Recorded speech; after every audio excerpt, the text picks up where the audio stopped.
Barry. We're going to make a start. Thank you.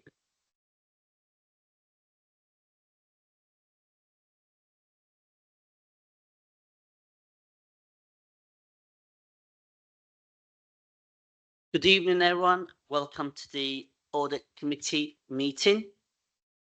So, filming at meetings, I am Councillor Adele Dogan. I'm the chair of the Audit Committee. Please note that this meeting is recorded by the Council for live and subsequent broadcast via the Council's internet site.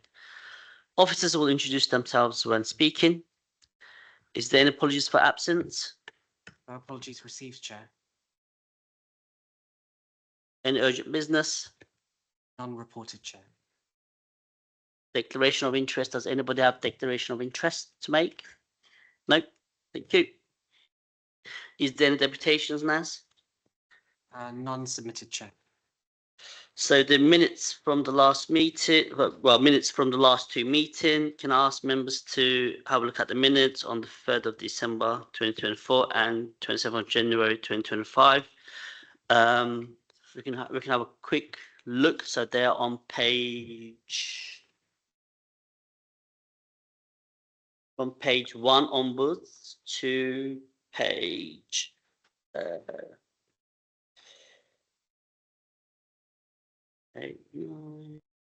page 11. So if you can just quickly have a look if there's any comments.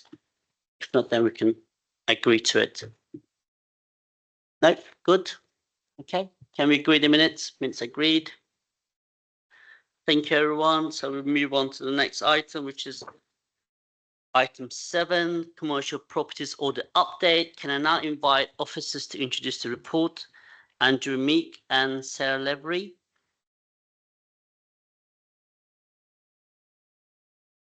Sorry. Yeah. Yeah, we can. Yeah, we can. We can go. Yep. Yeah, sure. Raise your point about the tracker. So I just noticed, I just didn't quite understand. We've got dates, sort of 18th of January 2024, and then we've got sort of information, and I didn't know whether the information was up to date, if you know what I mean. It was like our actions. Response, are these up-to-date responses, or are they responses relating to January 2024? And then we have things like 18th of January 2024 in relation to SAMPIP, initiated, and then another thing, 18th January 2024, initiated. In fact, we've got 4 initiated, all relating to 18th of January 2024. Does that mean that we have just started working on them?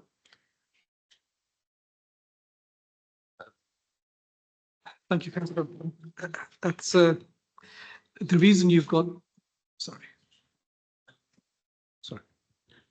The reason these actions appear quite with a long tail is because I think the committee was really keen to make sure that no action was closed until it was properly closed.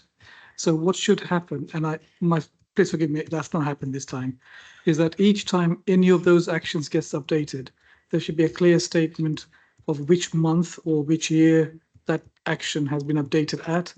And you should receive an update for each of those until you are satisfied that the action is complete. So your action tracker has a lot of actions on them.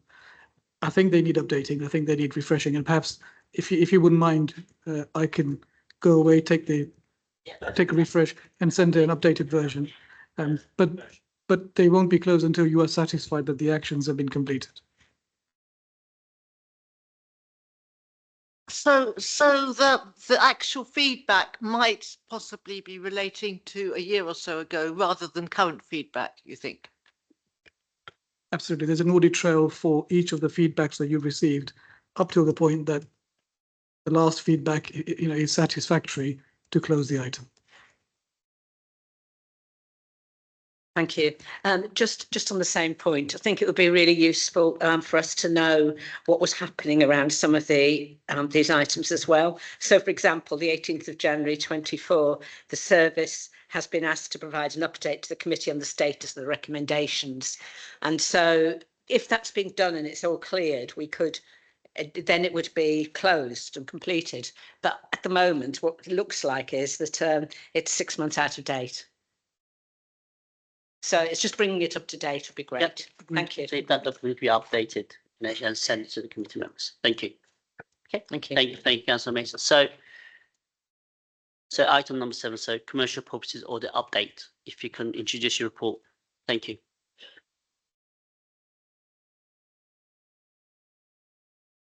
Thank you, Chair. Firstly, apologies from Andrew Meek. He's had to go home unwell. So Jonathan Kirby, Director for Placemaking and Housing, who's obviously covering for Andrew, planned to be here as well. So what we've got in terms of our covering reports, Sarah can obviously introduce herself in some of those parts as well. Yeah. My numerous phones. Apologies. Okay, so as we reported through to Audit Committee previously, this is certainly a journey of improvement that we're looking to do through our property, not just our commercial property, but wider property in general.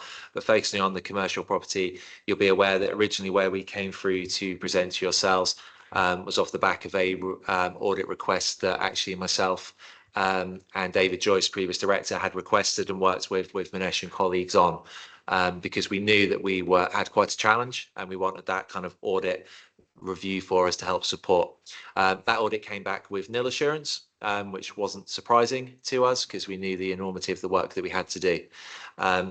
This is a follow-up audit that we've carried out that's gone through that has given the limited assurance through to us. Certainly not trying to pat anyone on the back for a limited assurance, but there has been a lot of work actually to be able to get to that particular stage. We've highlighted in the introduction part of the report what we've actually been able to do since having a resource team. I think if you recall when we came previously, we were talking around there being around about 40 plus posts that should be in a property team. And I think we had 2 permanent members of staff at that time. So we've highlighted in the report now where we do actually have, Sarah has a team, which obviously you can elaborate on, of actually 12 chartered surveyors now. And we did make it very clear around the qualifications and standards that we wanted within our property team. So we do have a very professional team now that is there looking to obviously implement a lot of these new policies.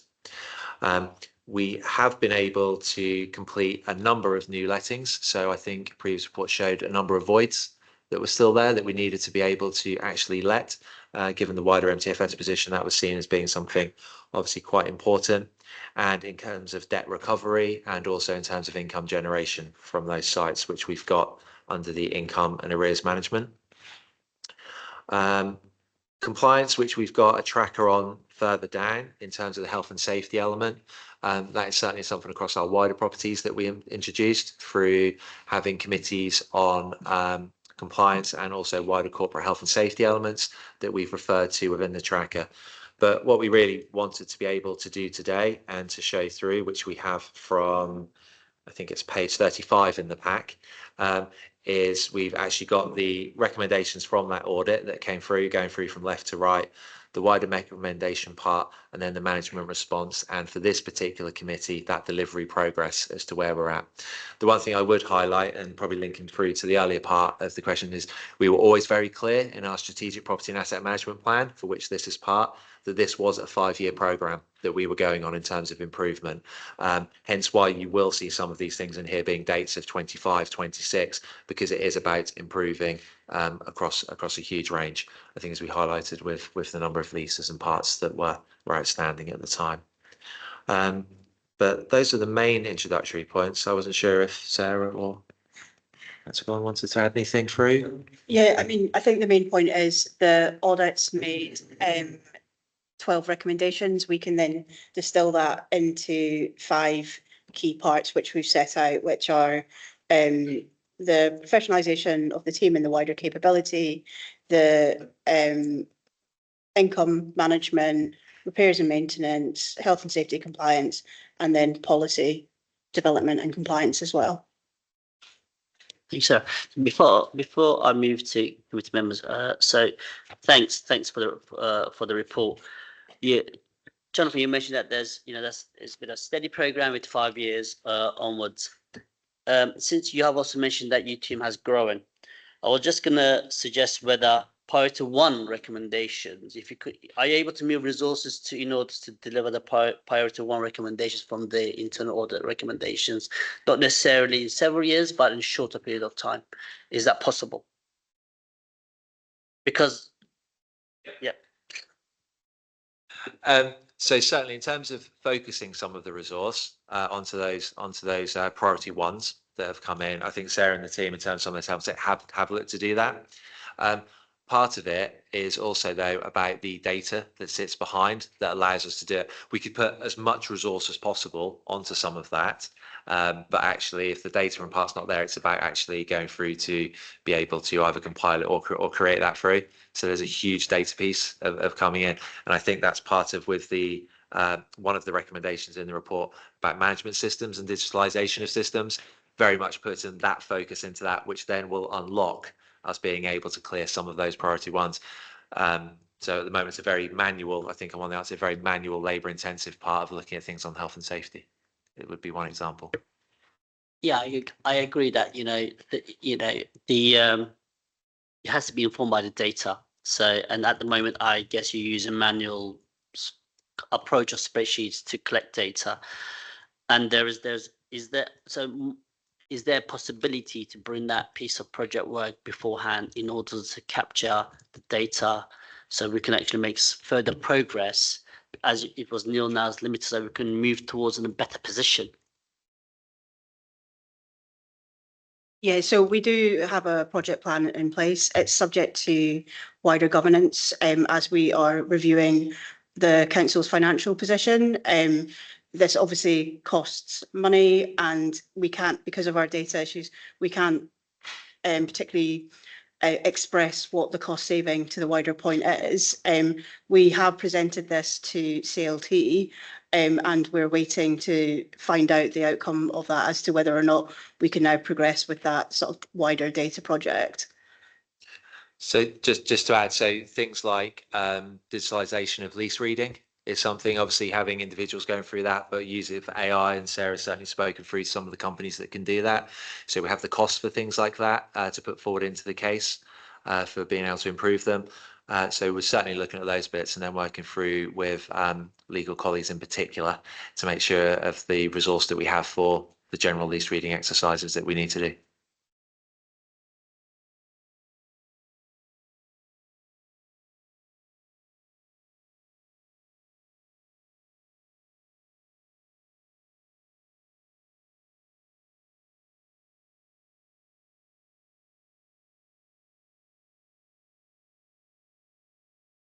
Is that since some of the recommendations are not implemented because of the data, and the practice is informed by the data, if we can actually that's the biggest symptom. If we can able to resolve that, and I think we were able to make further progress on the rest of the recommendations, I guess. So if we can have maybe a bit of focus on that, and then I think that's a good approach. Okay, so I'll move on to the committee members now. So I got Councillor Small, Councillor Mason. Councillor Small, then I will write your names. Okay, thank you. Please ask your question. Thank you, Chair. And I have a few questions. If I'm taking up too much time, please do shut me up and move on to the You're other. concise, it's fine. Okay. I'm just slightly confused about the future of the property review. So we're now at a point where we're unsure whether we can continue with it because of the financial constraints, or it's about the form in which the future property review takes that is currently being decided. So Sarah goes, well, it's about the form and how we look to do that delivery. One of the issues of the past in terms of some of the reviews is systems being able to talk to each other. Obviously, there's a huge dependency with the financial reporting systems as much as the asset part. We just got to make sure that we get those two aligned. So it may be that we're having to rely a little bit more on the spreadsheet side of things or some of those other elements before actually we have that fully integrated part. Yeah, I think a lot of it comes to timing as well. If we have to look at budget efficiency and delivering the property review, we're going to have to prioritise certain properties, which is what we're doing at the moment. but it will take us a lot longer than our sort of like wider 5-year programme that we've spoken about to work our way through everything. But we're certainly taking, in terms of that, a risk-based review in terms of where are those highest risk sites, where are the ones that need that attention. So that red, amber, green ranking system. So if we do have that lesser kind of resource part in the future, we'll just look at where those priorities are. Understood. Thank you. Which actually segues nicely into my second question, which is about there's a section in the appendix which says about the suggestion that if the council is unable to commit financially to the repairs of some of these buildings, that they will be disposed of.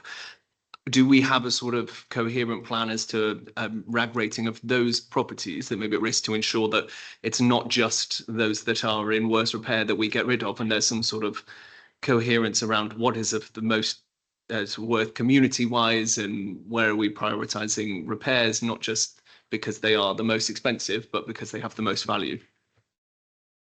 So as part of our response to the council's financial constraints, we are in the process of reviewing all properties and whether or not they provide wider value to Haringey, or if we should look to dispose and have a much more efficient portfolio. So we are taking a portfolio approach to that. But again, it takes a lot longer than it could do if we were to implement something like the property review.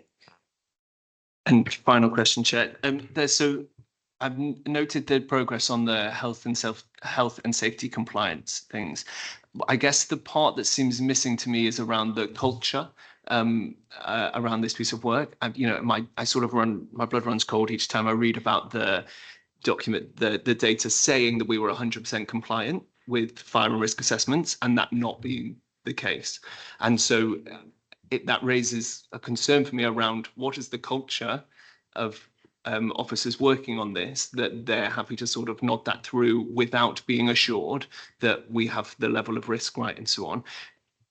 What work are you doing in part of this to ensure that the culture is changing, and so that if there is a concern, it is not sort of papered over or unintentionally bolstered, and that people are being honest and frank about what gaps are still there? So I think that the biggest thing about the culture is that we've now brought all of the sort of property figureheads together. So we've got facilities management, property, asset management, and everybody sits together. So it's about trying to break down those silos and promote cross-working. We still absolutely have a long way to go on that, but we are slowly getting that through, showing the benefits of collaboration and other sort of minor behaviour changes. We are seeing like a marked improvement in that. So the first recommendation that came through from the external property review was about creating a corporate property model, a corporate landlord approach, and that's exactly as Sarah just describes what we have in there. Through then the property compliance boards and other bits that we've got, and actually we do have Audit who sit in as well on some of those meetings that we have through that revised governance structure as well. So there's certainly some more holding to account that takes place. Thank you. So I got Councillor Mason next. Thank you.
So if I answer the first part, the priority ratings are from the audit by Mazars. So they give the 1, 2, 3 rating in terms of those bits for us to draw attention to. Clearly, health and safety, as important as the financial situation at the moment, that could be risk to life, etc. But it's fair to say that we do give an even priority across them all because we do need to make sure we are delivering on them. I think Sarah's just getting some of the live data, which is something we probably couldn't have done a couple of years ago when we were first starting. A couple of weeks maybe, but a couple of years ago when we were first starting this. But do you want to pick up on terms of some of the void part? Yeah, sure. So at the moment in commercial property, we've got current 17 vacant properties, 17. However, they are all part of the property life cycle. Having a quick scan of the list, I know today that we've we've got 2 under agreement for lease, others on the market as well, and some that we're intentionally holding vacant pending renovation of those particular properties. So there's a technical difference between void and vacant. So we have a very limited number of void properties, 3 from this list, which we are holding intentionally void pending redevelopment, and then, or renovation rather. And then the remainder of that 17 on the list are all part of the wider letting cycle. So they're either on the market, about to go on the market, or under offer.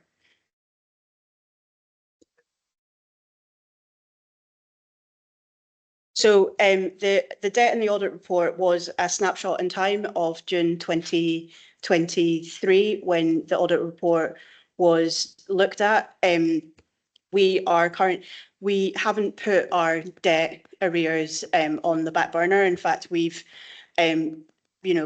pushed that quite high to the top of the wider property agenda, even though it's only a priority 2 in the audit report, because we do see cleaning up our arrears and working through that as being quite important.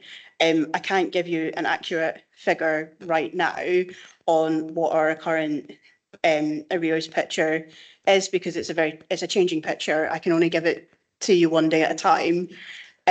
So, I mean, but I can report back on that. I was going to say, if we could send that through to the committee, if that's okay, because it's just a case of accessing one of the system bits to bring in. It's not we can't because we can't do it.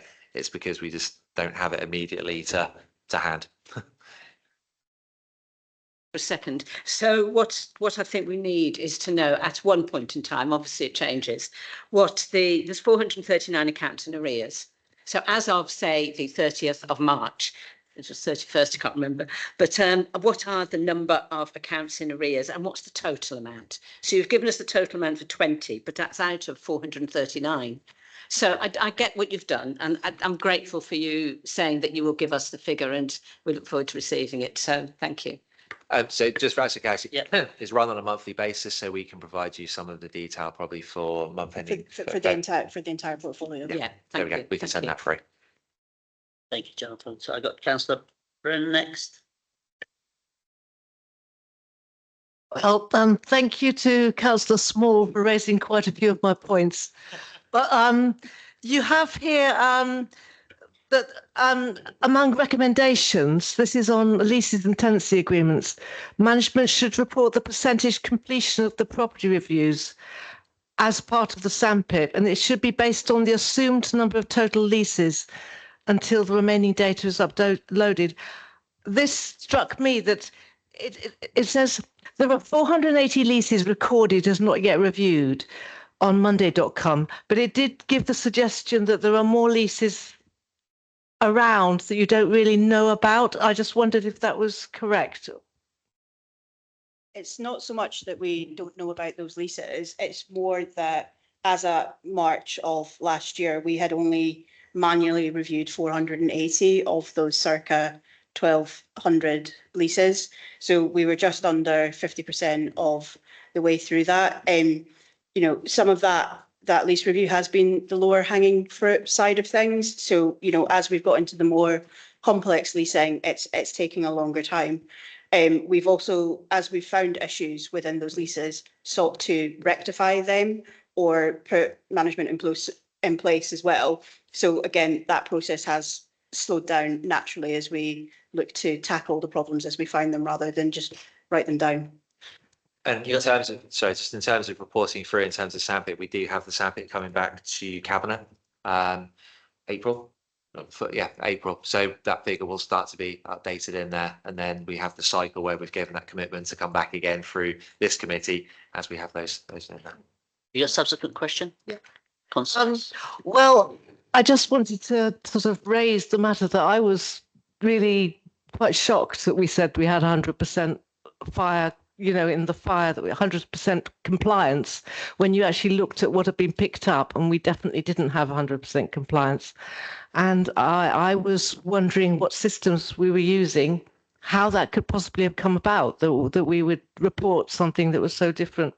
I was also, I've seen all over that we said, not just given the council's financial constraints, but we hope to do this within 24 months, all relating to your property review. So can we assume that it will be done in the next 5 years? You just don't know when you're going to start the review. So we've certainly started. And that's the progress that we've shown in part of the report and that we've been doing. I suppose it's highlighting a risk that, given the current position, some of how we've proposed to look at it may have to come under review, but that's not yet known. So I would think in future reports, if we can find a way of delivering within that 5 years, that is everything we will do. If onto the priority points, as Councillor Mason was saying, if actually the level of resource means we have to focus on the priority ones more than some of those threes, that may be something that we have to take through to say, well, actually, health and safety is the absolute priority where we have to put our resource that we have. But as we are here 2 years into it, we've got 3 years left to go. I'd like to think that we'll continue to make substantial progress on it and still look to hit that target, because some of this is about kind of not just the systems on the information. Before digital systems, there would have been sheets, there would have been bits. Some of this is about culture, I think, as highlighted by Councillor Small and those points, and that absolutely is changing in terms of how we record those things. Thank you, Jonathan. So Councillor Diaguidis. Yeah, thanks. First of all, thanks to my colleagues, they raised most of the questions that are in my mind already. And I note some of the progress quite very positive, and the increase in certain staffing that was necessary, long overdue, and so on. Like my colleagues, a keystone issue is the what has been said here about the review. All right. And if I read it right, what you're saying is we're not sure where we're going ahead the way we're going. So But if we just do, speak to the mic, yeah, sorry. if we Repeat the do, question. then it would be at least another 24 months before it can be completed. Now then I go to the other bits and I look at how many of them are dependent on that, and they say we'll be delayed, we're waiting at that, etc.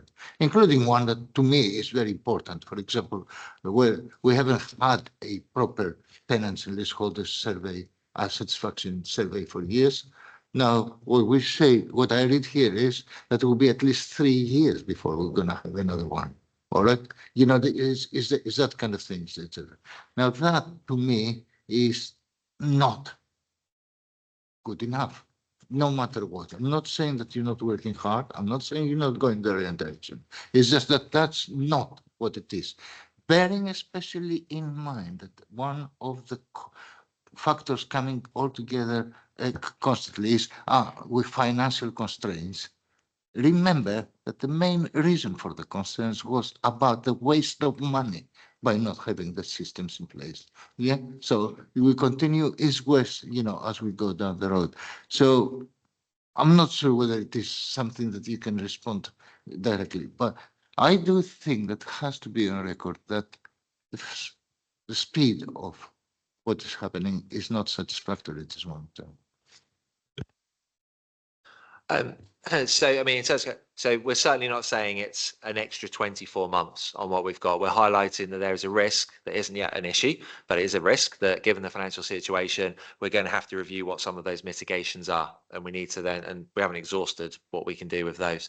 And same with yes, at the end of 3 years time, 3 years remaining on that program, that's when we set that target realistically to give ourselves 100% on items. That doesn't mean though that nothing starts until that end point. There's a constant improvement program, as Sarah said, where you will see percentage increases throughout. So we will be hitting the 80%, 85%, 90% as we progress through, and all the time decreasing that particular risk.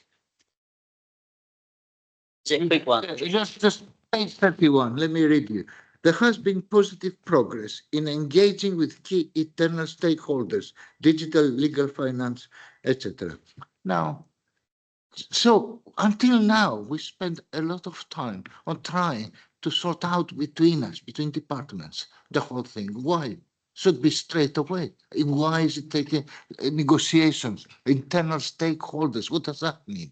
I'm trying to be as rude as I can without meaning to be. Jonathan, I'm just trying to, so it's not going to be glossed over the point. The point is that probably as an organization, we're not working really effectively hard to restore the situation and not lose money all the time. So I don't think you can be as rude about my service area as I have been the last 2 years that I've been here. But you know, we came into a service that had very little data. The data that it did have conflicted with multiple sources. You know, what we're proposing through the property review is essentially to go back to ground zero and build our data baseline up from scratch. However, I fully recognise that I've also got a service to run at the same time, and there are a number of residents and business owners that rely on us being able to run a functional property service. So, you know, whilst we are trying to prioritise tackling those most in need through that process, the length of time it takes for us to respond to those and to make the right recommendations and take that through takes a lot longer due to our poor baseline data. What we're saying is that from, you know, the commencement of the sort of like reset of the baseline data, it will take us 24 months to get to that data baseline. That doesn't stop work in the meantime, and it doesn't mean that we're not going to pick things up as we go. What it means is that at the end of that 24 months, I'm going to be out of excuses for why we're not making progress. I'm going to have to actually start owning some of our failures a bit more robustly. But we recognise that we have to have that data correct so that we can make the right recommendations and that we can sort of like deliver on what we've promised.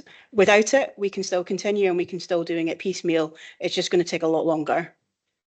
And the only point I'd come in just quickly, if that's okay, Chair, in terms of that internal stakeholder point is the reason some of these situations have happened over numerous years is because we've worked in a silo approach to property. It's Haringey's property, and that's how we have to work in looking at it, and that's across health and safety and all the different teams, where we've had service areas looking after property, where we haven't had that corporate property model. People will do things in their own way, and that could be good, it could be bad, it could mean things are recorded in different ways. Then you're trying to match all those different bits together. That's a big part of what we're looking to do here. So some of that internal part is now about having those single property governance functions, which all representative across the council sit on, that you have. So all those things feed in. That's really quite key.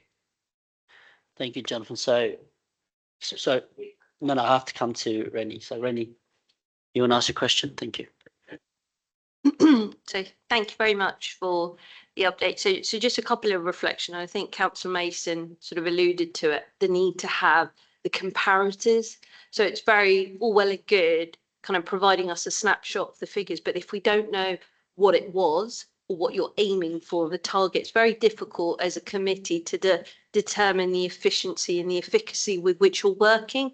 So it's just a genuine plea. Can we make sure that the papers are complete with those sorts of tangible data points? The question that I had was, so we're 2 years into the 5-year program. Is that kind of a 2 year or 2.5 years, 2 years, 9 months? Are we closer to the 2 or the 3? Because I'm slightly unclear on that. So when we brought through the sandpit through to cabinet, from memory, we were June 23.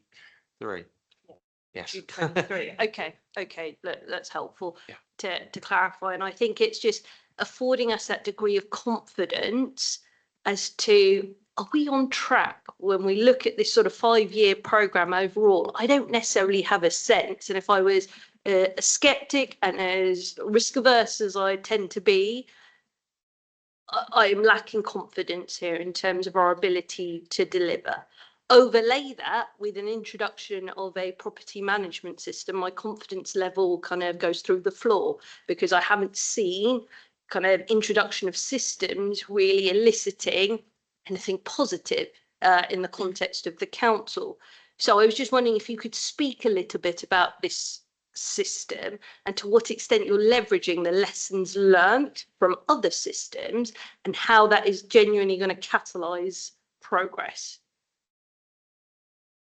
So Sarah's been engaging for on the market and can touch in on some of that. But effectively, I think a lot of the mistakes of the past across all councils has been that we'll go out to buy a system because it looks good, it looks shiny, but actually we don't know how it is we want to deliver. Okay. And the system should reflect how it is we want to deliver and what we're looking at and what our policies at different parts are. So rather than trying to retrofit it coming in, and that's certainly been what we've been looking at in terms of the systems that we're looking to bring in this time to make sure they do work and talk.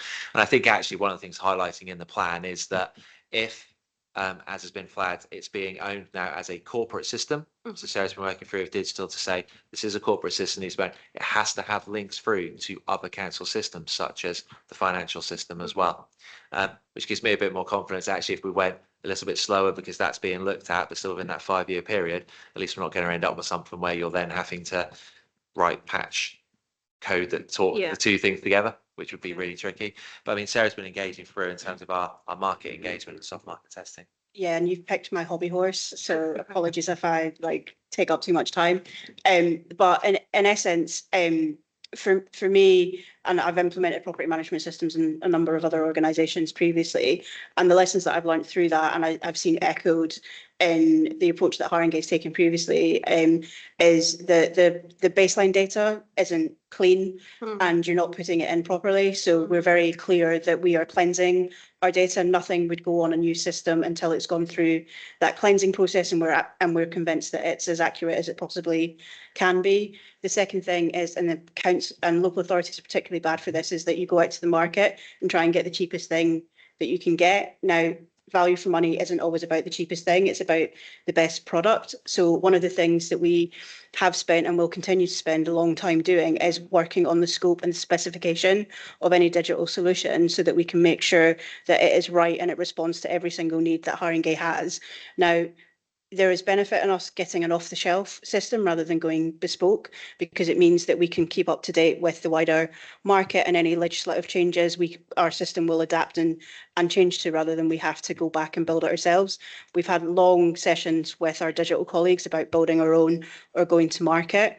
Through that, we've determined we will go to the market. That will take a degree of making it fit to our purposes.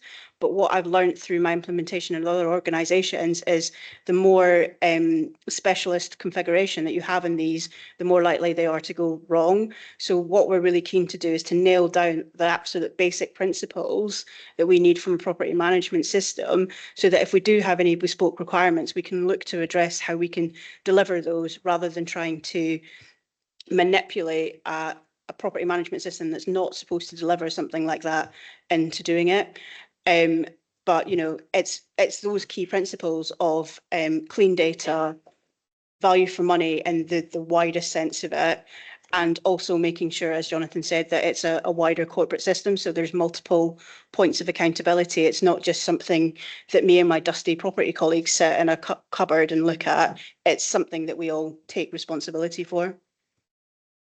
That's really helpful, thank you. And you mentioned something that was really interesting about cleansing the data. So have you now established a single source of the truth in terms of your data, and where are you on that cleansing journey?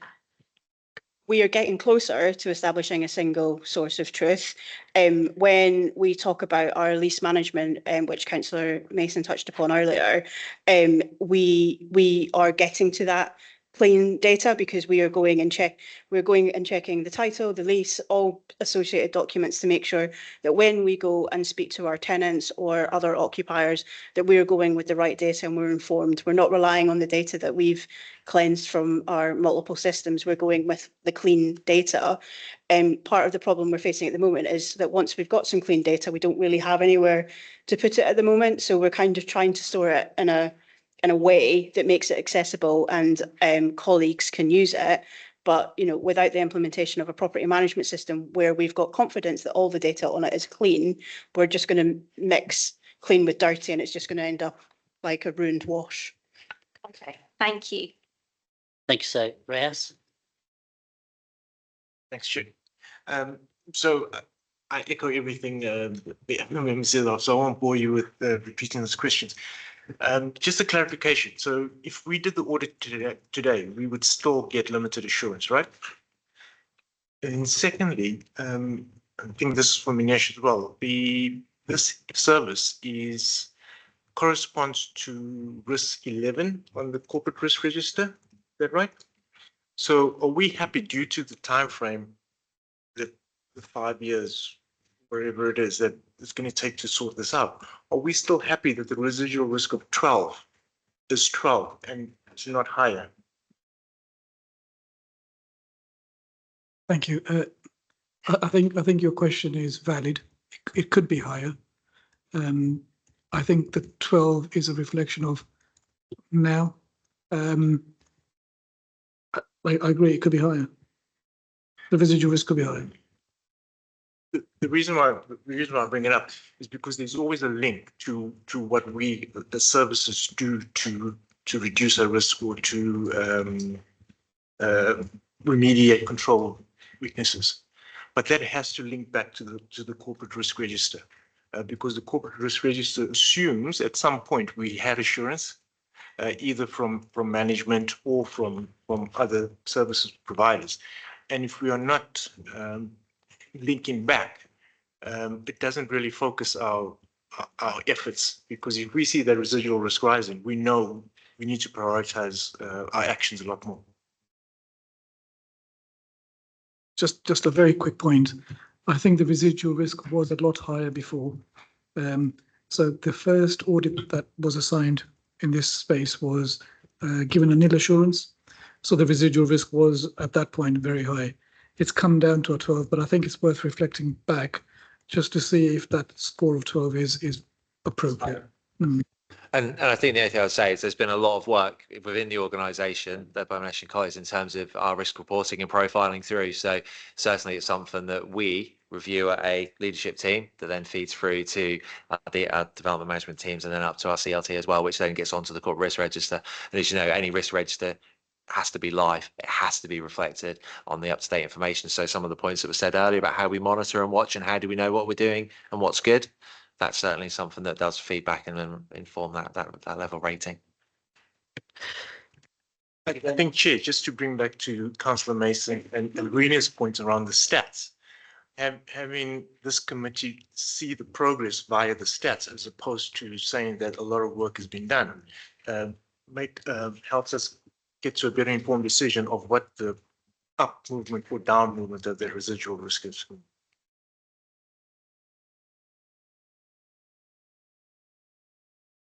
Thank you very much. Quickly, yeah. So I just want to go right back to the beginning about what the purpose of our commercial property holding is. Is it purely to make money, or is it also to provide opportunities for some of our residents in terms of, starting up businesses, etc.? And are we aware of what percentage is what? And in terms of commercial property, do I assume that community buildings are not part of it, and therefore that's a separate activity? So what I'm trying to drive at is that where you're talking about the disposal plan, then how realistic is it, and what is the impact of a disposal plan when there's a social purpose to the lease, or whether there's only a financial purpose? Yeah. So I'd really like to see some more around that, so that where you're coming to the disposal, we know what criteria you're going to use in order to deal with it. Thank you. I wonder if I could come in and answer that, because I think actually some of your points are directed at what is the political direction that we've given on the SAMPIP, if I'm sort of interpreting what you're saying correctly. And it, you know, even as a corporate landlord, we would be reviewing every property in any case, and that would be the normal course of events, what you would do as a corporate landlord. But what we've set out in the SAMPIP when we put that first to the cabinet is that the way in which each and every property is assessed, make sure that we can do that for the benefit of our residents and for the benefit of what we set out in the corporate plan. So whether that is about the community needs, whether that is about the needs of the services, whether that's children's services or adults and so on, all of that is up for review. And if it is that any property cannot be used for any other purpose or repurposed for another purpose, then it would make sense to put it up for disposal and reinvest that money in other properties. So it's a way of ensuring that it's the prudent thing to do. And just to add that, you know, I would like to take this opportunity, if you indulge me, Chair, to thank the staff in this department, because they have come from a very difficult position. That's why we put the SAMPIT through in the first place, to have a framework where we could actually change things. And I think that what colleagues here have been trying to say is that there has been progress, and we are being absolutely blunt and honest that we're not there yet, and we understand where we need to go. I think we came from a very low base, and I feel confident that with this scrutiny and with the scrutiny of the cabinet and my oversight as the cabinet lead, we have regular discussions. Believe you me, you know, we ask all of these same pertinent questions of the officers. You know, I meet these officers on almost every day. I feel like you're more of my family than my family are. But you know, I just want to give that assurance to the audit committee that that oversight is there, and we're also very grateful for, you know, your pertinent look into all of these things. So So Jonathan will come in. Thank Jonathan, you. just hold fire so we can have a note. Thank you, Councillor Gordon. I think that from my point of view, it's not a political decision. It's a decision about how you provide the best you can for your residents. And I'm aware that's probably what you meant. So what I'm asking about is balance. I'm not asking about, do you going to give this person or that person? It's balance, you know, and that's what I want to see. And it's also that then needs a system in place if you're going to provide balance. Thanks. And just So- cover those 2 points. Thank you. Yeah, so very quick. So the example I would give with that, I think, is one you raised. So within the commercial portfolio, it does actually hold the voluntary community sector side of things. So it does hold community centres. So we do have a wider reflection of the council's priorities there. And as you're aware, Jess, my colleague, is taking through the social value leasing model that got taken through to cabinet. So we do look to have that balance. So whilst within a council, my team will be looking at market values, market values in that way. The council, for its consideration, can look at the best consideration through social value and then ultimately make that decision. So yes, it does look to create part of that balance. So thanks so much, members and officers. If there's no further questions, I'm going to move on to item 8. Yes, I am going to read that now. Thank you. So just one second. So the recommendation for this item is the audit committee is to recommend to note the commercial property audit coverage and follow-up work completed. Okay. Thanks so much. So the next item on the agenda is item 8, Treasury Management Update. Can I now invite officers to introduce the report? Officers are Sam Masters and Josephine Slide. Yep.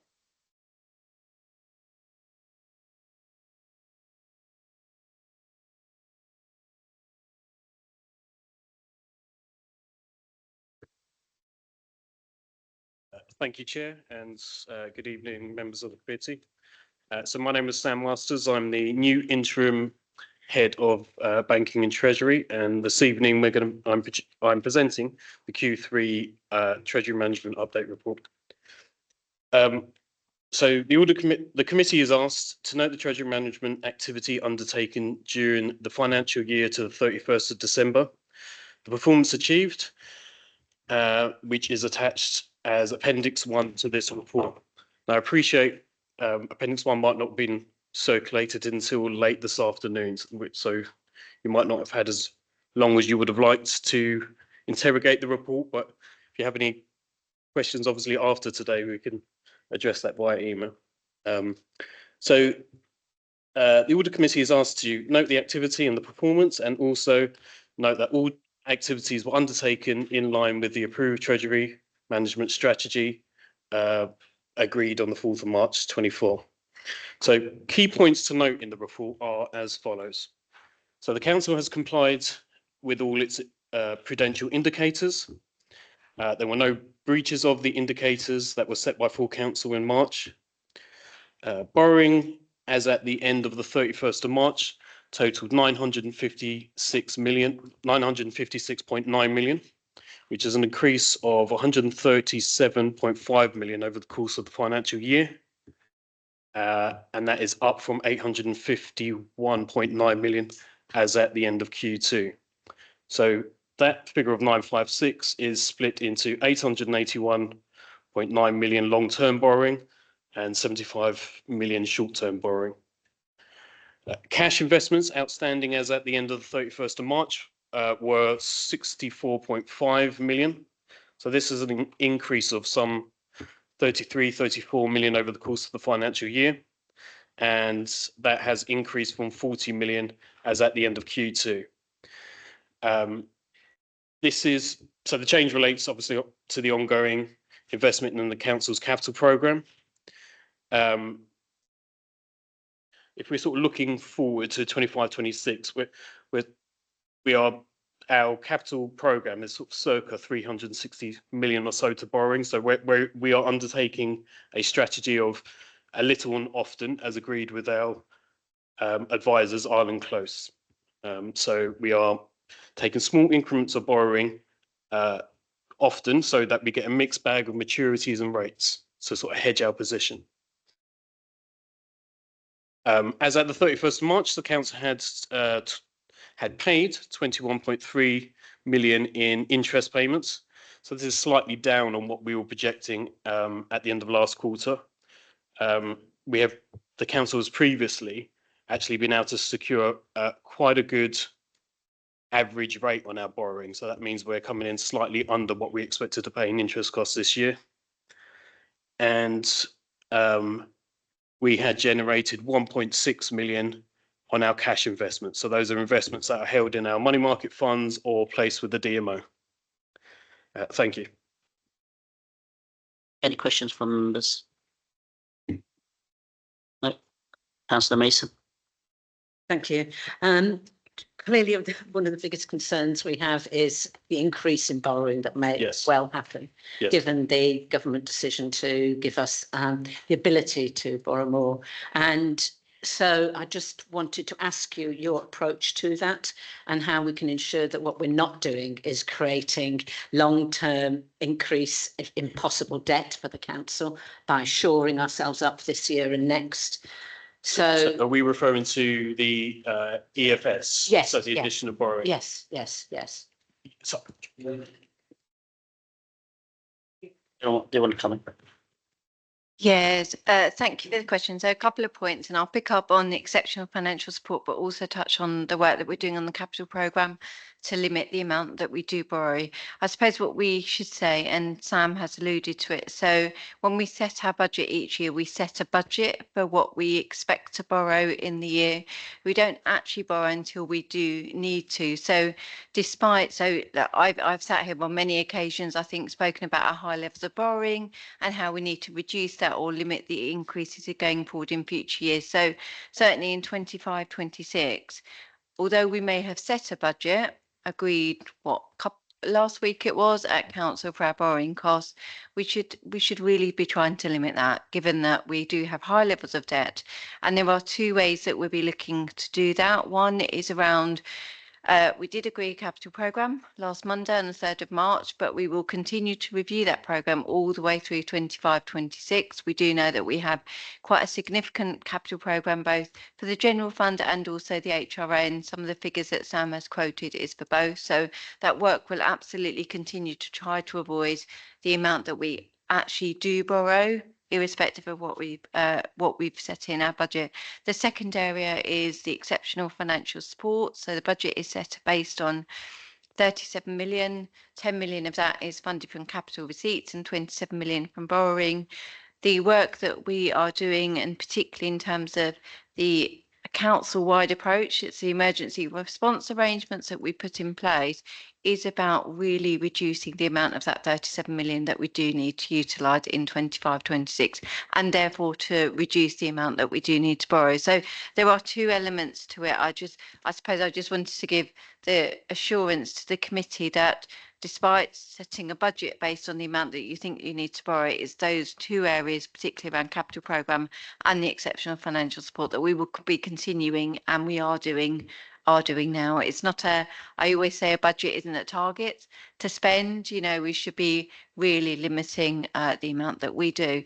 I guess the final point I would say is that we and Sam has alluded to the borrowing strategy in terms of little and often, which has been on the advice of our external advisors at the moment.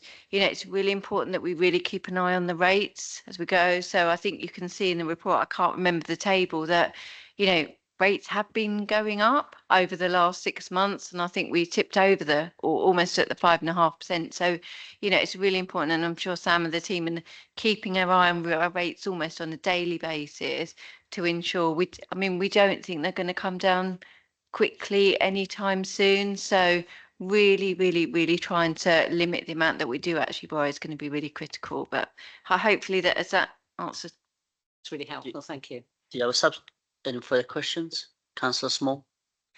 Forgive me, I don't understand where the borrowing strategy comes in with the EFS in terms of surely we can cover ourselves, and then it's towards the end of the financial year that we're finding that we are effectively run out of cash. That's a very simplistic overview. How are we throughout the year going to be consistently reassessing where we expect to end up and borrowing through the year in increments, rather than just waiting to the end and going, actually, we do need to use 20 million of that XYZ, from a complete layman's point of view?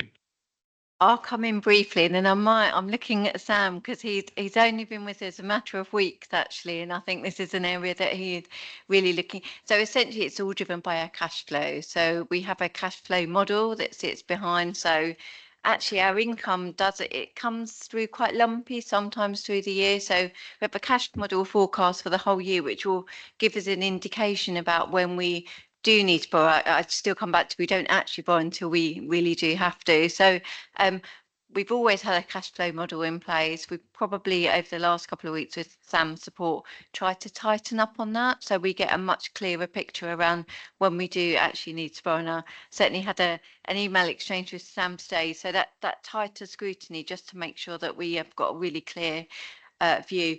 What's really important in that, and I know you don't look at the capital programme in this committee, so I don't want to say too much about it, is really understanding how our spending profile is for the capital programme. So some of you will not have heard through this committee, but perhaps through Overview Scrutiny Committee. For me, it's not just about trying to keep the capital programme to a reasonable size. It's about really understanding our spend profile on the capital schemes, because all of that feeds into the model that Sam and the team kind of maintain. But Sam, I don't know if you want to just give some assurance about the work you've been doing over the last few weeks. Yeah, I mean, just to answer the specific question about why don't we just leave it until sort of year end. You could take that strategy, you absolutely could do, but you may just well get calls out and then find you're paying a couple of % more than you would need to, and obviously over hundreds of millions of pounds potentially. That would be a massive dent to the council's already sort of that would be a massive dent to the council's finances. So, but I mean, you could undertake that but you would not be hedging your position in the way. It would be, you'd be exposing yourself to much more risk than would be absolutely necessary. Thank you. Thank you, Sam. So, Councillor Dagidis? I just this sounds transcendental, but I think I've got to come back to that issue about the 37 million, for example. Whether it is capital receipts or whether it is borrowing, they're both borrowing. The loan charges will be the same for us here, exactly. Yeah, and there is this minor difference between borrowing from here as opposed to somewhere else, that kind of thing enabled. Therefore, we've got to really be very clear about that issue. It's not an issue we will try to reduce. I think we ought to make sure that we don't use the 37 million or very little of it. And I'll ask something, if you have the thing, if you look at this total capital debt we got now, how much of that is due to capitalization of salaries and consultants and other things that could have been funded either way over the last, let's say, 5 years? And I think we'll find out it's very big. It's huge. Part of the reason, in other words, we got this budget crisis is exactly that. It's exactly all these capitalizations, etc. And we will end up, I'm always saying that, and I've got to be remembered, we will end up with increasing debt in the next year. It will have to be found by our revenue budget with less assets to fight for doing savings or raising income. Exactly. And according to very many commentators today, this is the hidden purpose of that program, not from us, from the government. All right? That that's how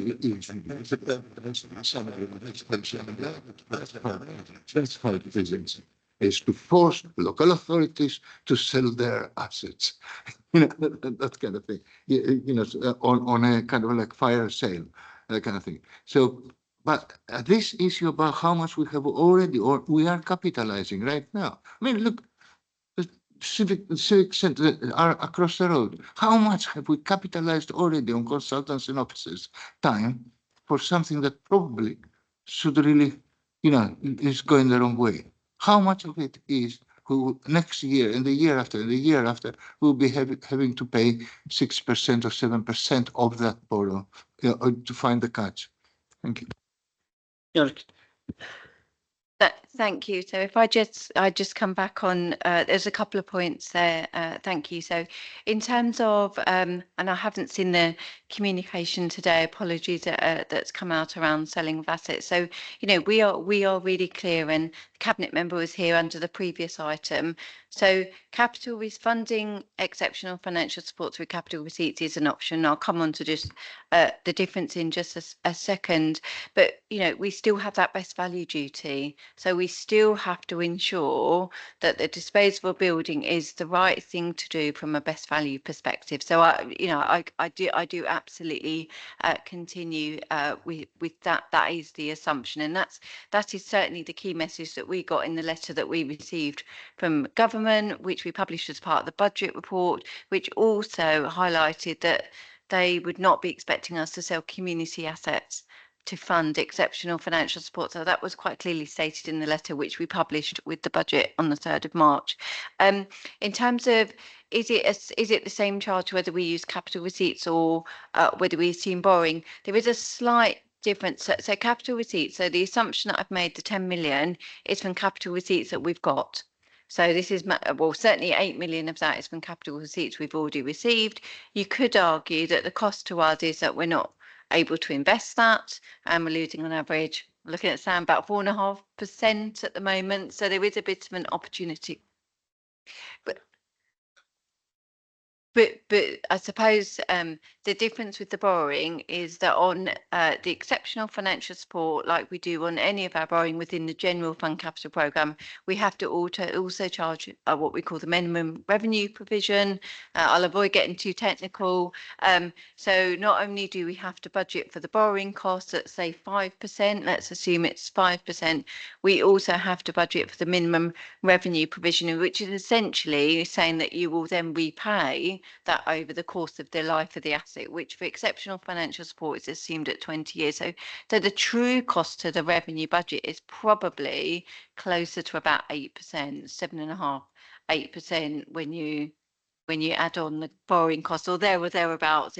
It kind of varies. So there is a difference between funding it to capital receipts and borrowing. So ideally, so I absolutely echo the point that you made. We should almost try not to be using any of that 37 million. That has to be our aspiration. But any that we do, any funding through capital receipts is slightly better, shall I describe it, than borrowing. In terms of capitalisation, I think it's a question that you always raise with me. Quite rightly, and it is a concern. It is something that we need to look into. So we do capitalise various revenue costs, such as staffing for those that are involved in the assets or the capital schemes. We have to abide by accounting rules in terms of what we can and can't capitalise. I think I've certainly, maybe not in this meeting, but I've certainly said it in a different meeting. We do need to keep that under review. So, the budget removed a number of significant schemes out of the capital programme when it was agreed last week. We need to just assure ourselves from an accounting perspective that we are capitalising the right amount of costs. So capitalisation of those costs absolutely does serve a purpose, but we need to make sure that we're doing it correctly. Thanks. Thanks, Aaron. Any other question?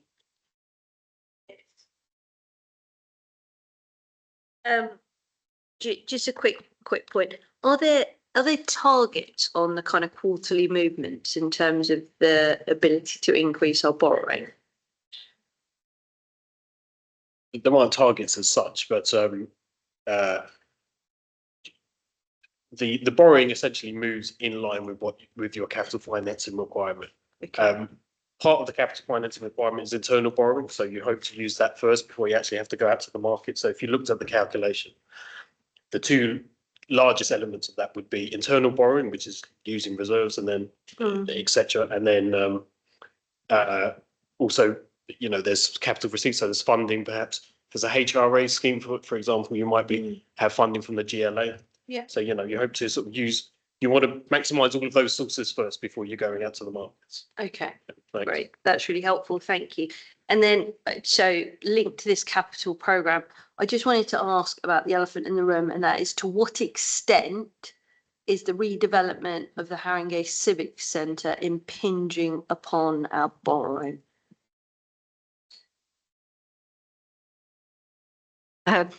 So the Civic Centre is one of many schemes within the capital programme. So there's a business case that I think has been in existence for a number of years, was taken to Cabinet as recently as about 6 months ago. Please don't quote me. I wish my colleague Jonathan Kirby was still in the room because he'd better answer that. So there is an assumption in the capital programme around the budget for the Civic Centre, and that is part of our borrowing requirement. The business case suggests that it is a self-financing scheme. So when you go back to the business case, there is a series of assumptions around the future of the Station Road sites that we will vacate when we move up to the Civic, the savings on the revenue costs, so the utility bills, etc., of the current sites, and essentially we define it as self-financing. So what the business case shows is that the move to the Civic offices, although there is borrowing required, actually the revenue generation from the move covers the costs of the borrowing.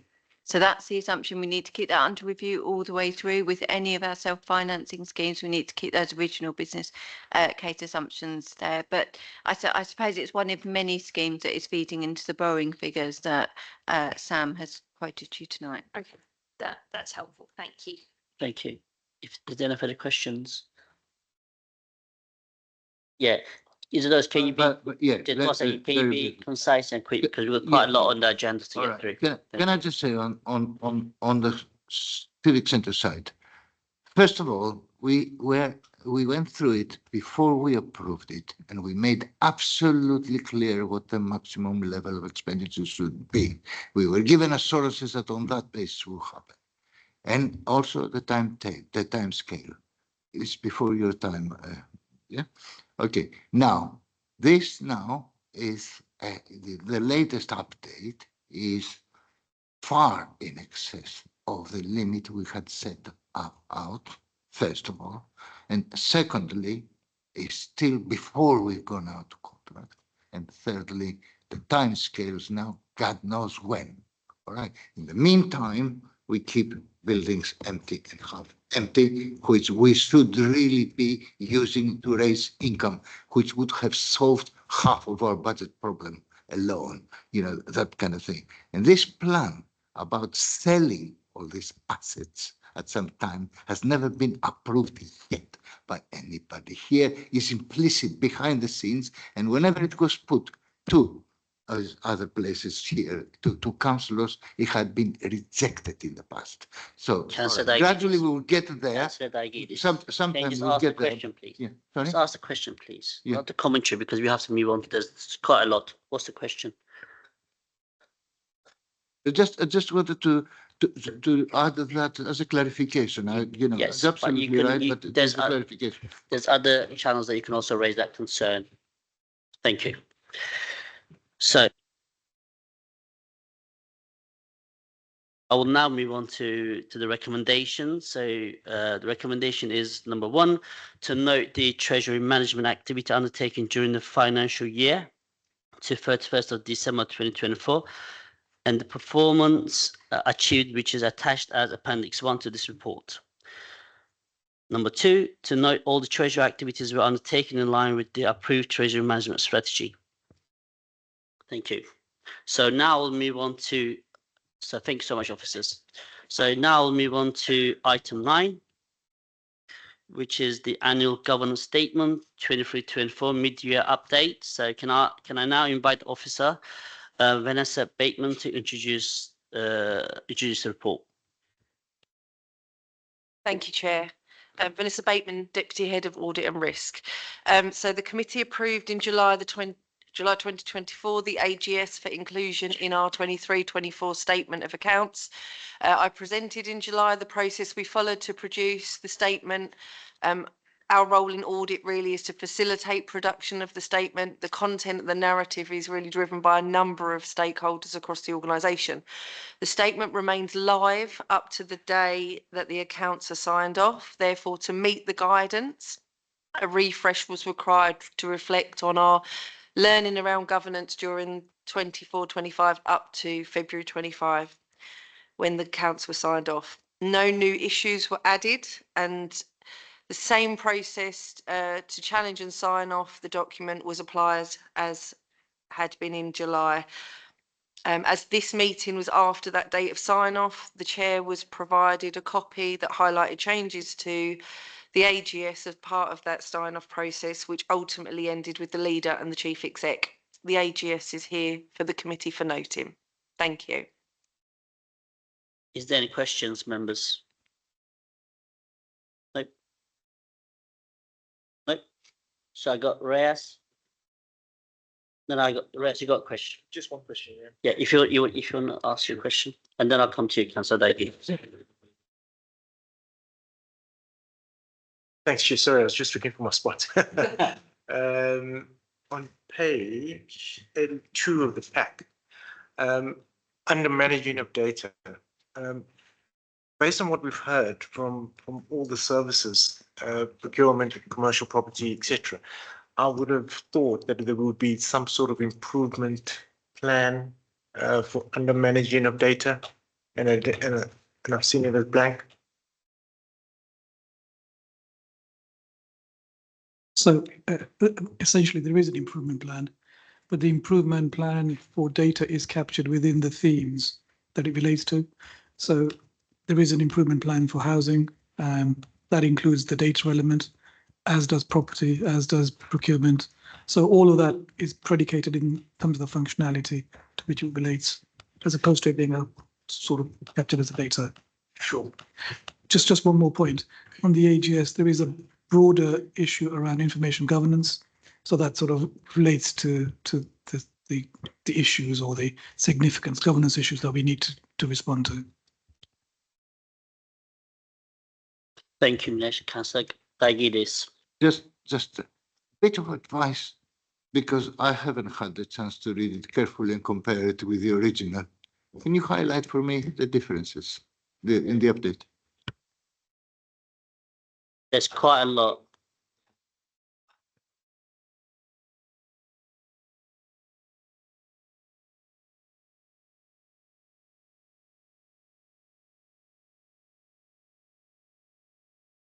There was quite a lot when I read that, so.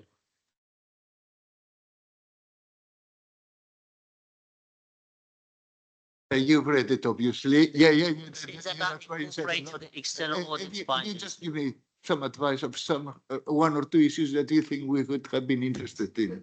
The change. So yeah, if you can just sum. Yeah, so councillor Diakides, Taryn had to do a significant change to all matters relating to finance within the document. So we had a significant governance issue around finance. Obviously, you know, a best part of a year on, there was a lot more insight into that. So there was a small amount of changes to sort of to the front end of the document, specifically where it talks about in relation to having new external auditors. Obviously, when we did the AGS and presented to you in July, that relationship was really just starting. So everywhere within the document where it talks about KPMG or SIPFA and the reviews they've done, that's all the added content. I had completed a sort of a mid-year follow-up, and due to the size of the agendas, those documents that didn't make it into the thing. So within the actual significant governance issues themselves, which starts on in section 4.2, where we raise our governance issues for the year. So the finance one has been refreshed significantly. Taryn did the updates to that. In the other areas, though, those issues I basically have added in, and it's signposted as a January 2025 update. So for each of the other 5 actions, I'd worked with senior leaders regarding where they were with their action plans, and that's something we would routinely do as part of the AGS process anyway. This is slightly a unique situation. Minesh and I have been sort of facilitating the production of these documents for many years and doing sort of mid-year follow-ups. This is the first year in my career where such a significant refresh has been required to the document. The interesting thing for us, though, it does remain quite a live document throughout. So technically we rotate the responsibility for facilitating it, so neither of us gets too close to the process. So I will hand this off to Minesh, and he will be producing a document which technically, on the assumption that our account sign-off process goes smoothly, will really take us up to the end, you know, like a couple of weeks' time from now. So for us, it remains a live document, but technically we've done a lot of work in it in the last couple of months. But the next statement ends on the 31st of March 2025. But again, remains live until. So all of those processes, definitely will think about what you said about the data. I think it's because there's not necessarily a corporate action on that. It is very much within different directorates, but it is something we've debated for inclusion previously. So yeah, that's useful. That's a useful sort of noting with an independent eye. Thank you. Thank you. So two more. So If you go sort of on the package, we've got page 88, for example. I'm looking on the left corner column there. Certain things that probably need a little bit of tidying up. It's talking about it will be reported in July 2023. Well, we are in 25 now. And then it's signed Director of Placemaking and Housing, 31st of March 2025. We haven't reached yet the 25. How did he sign it weeks ago in advance? Little things, and I think there are a few of those things as well will make it a bit difficult to follow.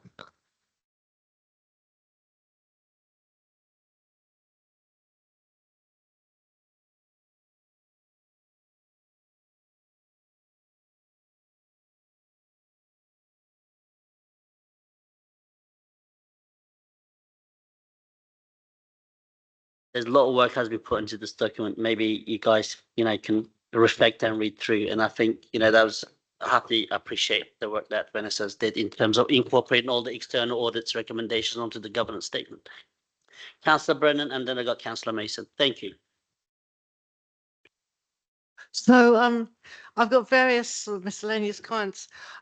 One thing that I was just interested in was on page 79, you've got this thing where it says the resilience of the council's digital infrastructure is central to these plans. I haven't moved to the wrong item, have I, or anything? Page 79. It's the right item? Yeah. So it's talking about how Haringate's business continuity planning is based on risk assessment and business impact analysis. And then you say the resilience of the council's digital infrastructure is central to these plans. So I'm just thinking, how secure are we in that? Because there seems to be a lot of movement in our confidence and all our professions of this, that, and the other in our digital infrastructure, and things seems to be a very shifty ground. So I would just wanted to know how confident we are in the resilience. And then there was some other things that I noticed later that I might also ask you about. Okay. Well, I'm not sure it's made it into this pack, but we've just had a recent cyber internal audit, and it's the most positive assurance that we've received. So it's, yeah. I So I think always Vanessa had probably worries share about more that. insights into that when he presents the audit reports. I'm just pondering how to answer your question. So the organisation has quite a firm grasp of the continuity arrangements and how we need to respond to emergencies. I'm pondering because I have reported previously to the committee a sort of a limited assurance on the business continuity plans, but that was about 2 years ago. So if you were to ask me how confident am I for us to be able to respond to an emergency, I think we would. I think we'd be able to respond quite well. One of the big challenges we had was that we had a vacancy for about 2 years of the continuity manager. So a lot of things just didn't progress because of that gap. Things have got better. We have got a new manager, though another manager has had to take maternity leave. So that's compromised the arrangements slightly. But overall, I think we can be quite confident that the emergency plans would respond, though they would need polishing, I think, just to make sure they were firm enough. Brennan, you had a subsequent question. You can look for that. I can go for Councillor Mason and then I'll come back to you. Councillor Mason. Thank you. So page 76 I'm looking at, and this is quite a small point, but I was a bit discouraged when I saw, and where possible, under H, employers are encouraged to pay the London living wage. So I would have thought that we would have insisted on employers paying the London living wage if we were contracting with them, rather than where possible. So where possible gives a bad. No, my understanding is that is part of the contract where we contract with providers, that we pay the London living wage. And I think my understanding is based on the fact that we had some conversations with the service about how they might confirm that that's happening in practice, given that that's someone's personal payroll data, and how they might be sure that companies were doing it. But it's definitely within the contract terms. Yeah, if we could look at that and then rephrase it, that would be great. I assume you know that Haringey has got the largest number of working residents who are earned below the London living wage. So it's quite a big point.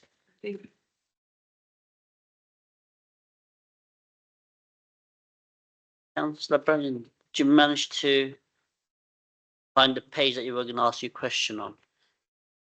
Well, not 100%, but one of the things that I was going to raise was that when I was reading through this, I was really grateful for the 2025 updates.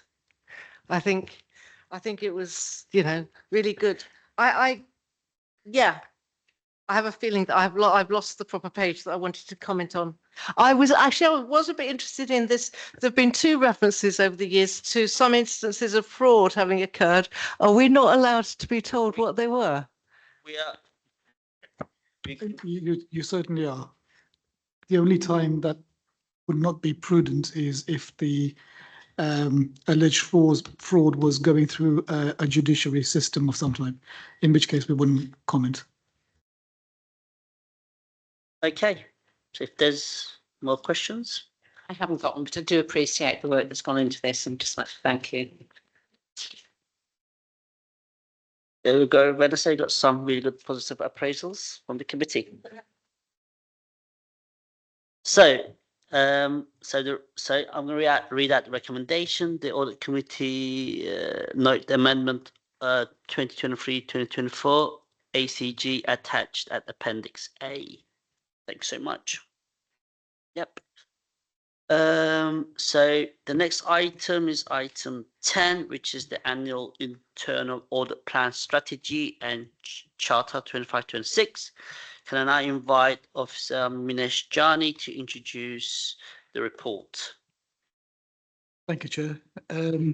So at this time of the year, every year, I bring to you the internal audit plan, which sets out the work that I propose to do in respect of internal audit for the next financial year. The plan is based on the same sort of guiding principles which are specific for the delivery of internal audit, i.e. the plan is risk-based. So we consider what the key areas of risks are in the organisation and where best to provide assurance to manage over the management of the risks.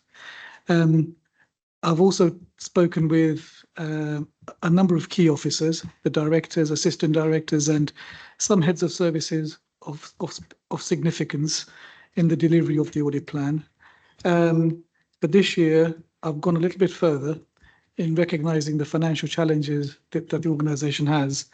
And you'll see that at paragraph 6.5, I have given some emphasis to financial assurance systems because I think that's appropriate in the current climate.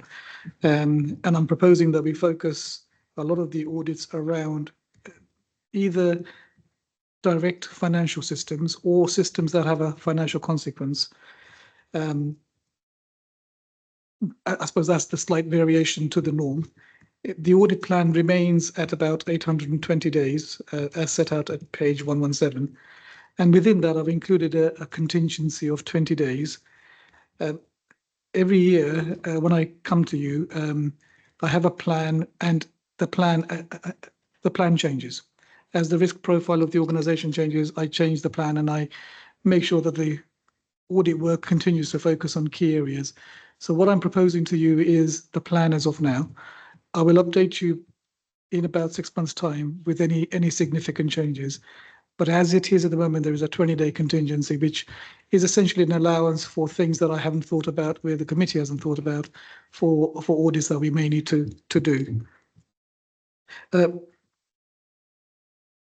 One of the things I've tried to do is to give the committee a perspective of where the audit and the corporate risk register align. And so you'll see that at Appendix D, which I think is on page 141, what I've done is identified all the corporate risks, of which there are 11, and tried to map where the audit work gives assurance against those risks.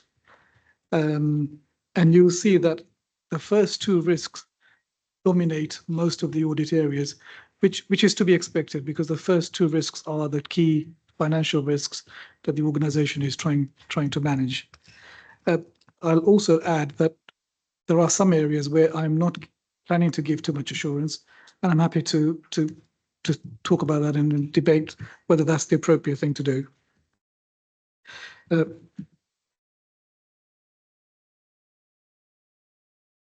We heard earlier around the importance of the audit strategy and the audit charter.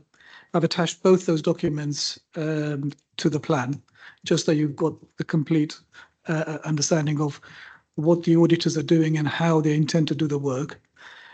I should say that both those documents need a refresh in light of the new standards coming in from the 1st of April. So I'll bring a new strategy and a new audit charter to you at the July meeting for your endorsement.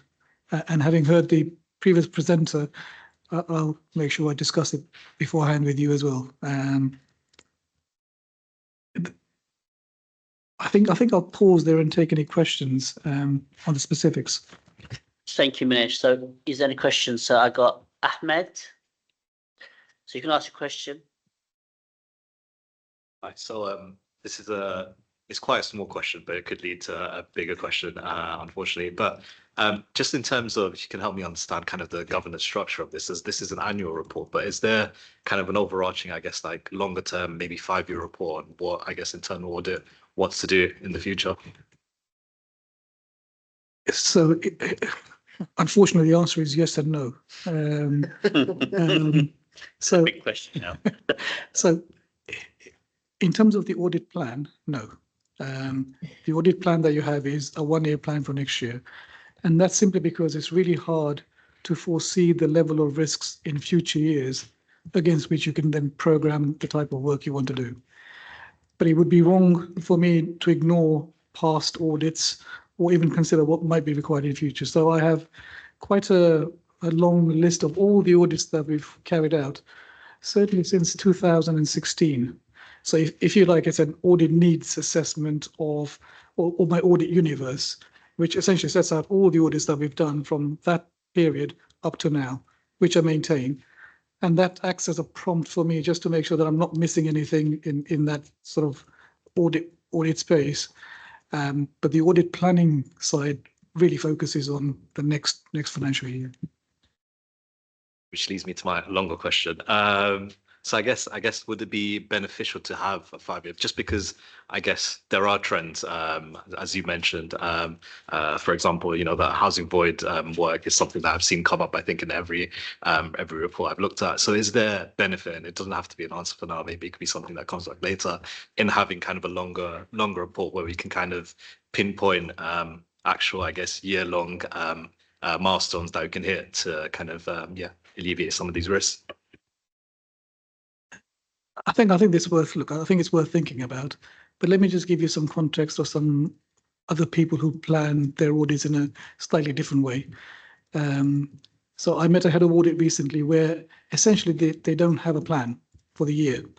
What they essentially do is they have a plan for 3 months and they have an indication of what they might look at, but they only decide what they're going to do after they've looked at their risk register at the end of that 3 months. So actually, the trend for internal audit to maintain focus on the key areas of risk is pointing in the opposite direction, in the sense of not having too long a plan, focus on risks as they arise and give assurances on those risks as they arise. So there is a bit of a pro and con, but I sentimentally, I don't agree with your suggestion, because actually that guide that I have, the audit universe, is my tool for making sure that if I've audited something 2 years ago, I don't completely forget about that and keep a watching brief. And I'm happy to share, if it's helpful, I'm happy to share that document. It's just a large spreadsheet, which just shows all the different audits that we've carried out. Thanks, Minesh. Thanks, Ahmed. So, Councillor Mason. Thank you, and thanks a lot for this. One of the issues that we keep on facing, so I know you know, is systems which are not either in place or being adhered to, particularly in our key vulnerable areas. So adult social care. We know that the systems either aren't working or they're not in place. Children's social care, same, and housing, the same. So when we're looking at the audits of these kind of in a way being project based. What we're not doing is looking at the overarching system. Is there something that we can do to make sure that when we are carrying out the audits, we're asking them to look at, number one, whether the systems need examining, and also whether there are updates and upgrades that need to be done to the systems. And secondly, whether the links with other services are being carried out correctly, rather than, so you're looking at, for example, arrangements to manage transitions in adult and housing, etc. But does that include managing systems in social care as well as in children, or in housing, or in health? So it's about how you integrate as well. So that's just a request, really, if we can look at that. Nish? Thank you, Councillor Mason. So your first request is captured, I'm pleased to say. So the audit on case management within children's is essentially the audit of our liquid logic case management system within children's services to make sure that it is being utilised in terms of capturing the totality of our caseload. Your second point, I think, is a very valid one in the sense that auditors need some boundaries around the audit so that we can scope the work. But yes, you're right, audits do go beyond those boundaries and have implications elsewhere. They do get captured in some way, shape or form, but I'll see if I can find a way of actually noting that in the reports, so that we're clear when we report back to you as to the scope and whether there are implications in other services that are relevant. Tiny thing, which is, of course, it lends towards best value, and so that's the key issue underpinning that. Thank you. So just going back to the Councillor Mason's question, I had that question which I've noted down over the weekend when I was reading the papers. So we can have systems may operate effectively, or you may not operate effectively, but there is a process and culture that needs to be applied. So, for example, if the systems is like reporting. So if I've used a system, I'll report in a way that my manager can actually track record of that. So in your audit plan, can you also look at that kind of processes? How's that's been reflected? Has it been captured in a way that there is a poor culture of not reporting back, not using the systems effectively where their managers can see? So I think that's really important, Minesh. So yeah, no, that's a really good point. In terms of the audit work, essentially what you'll find is that when the auditors have completed their work, they will usually raise recommendations based on two aspects. They will either say that the design of the process isn't good enough, or they will say the design is there, but no one's actually following it. If they've got an issue. So those are the two strands, but I think what you're encouraging me to do is think about the cultural aspect as to why that would be the case and what should be thought about as the root cause of some of these issues. Yeah, makes sense. Thank you, Minister. I got Councillor Brennan and then I got Councillor Diagidis. I was actually looking at the this is on the care homes, adult services, and the 794 clients who've receiving care but have not had financial assessment, etc. And there's a huge outstanding debt mentioned. If I can read it right. The next item. Oh, is it next item? Excuse me. So hold on to that question for the next item. Thank you, Councillor Brennan. So Councillor Diagidis. Thank you. All right, this is the report. I just wanted to make a broad point and then ask two very specific questions. The broad point is, I was looking for how, in times of crisis, a financial crisis, how we can use that as well as much as possible for, improving our income generation and other things like this. And I looked at the value for money thing that we got from the KPMG in January, and they outlined 5 particular areas of concern. I notice some of them are covered.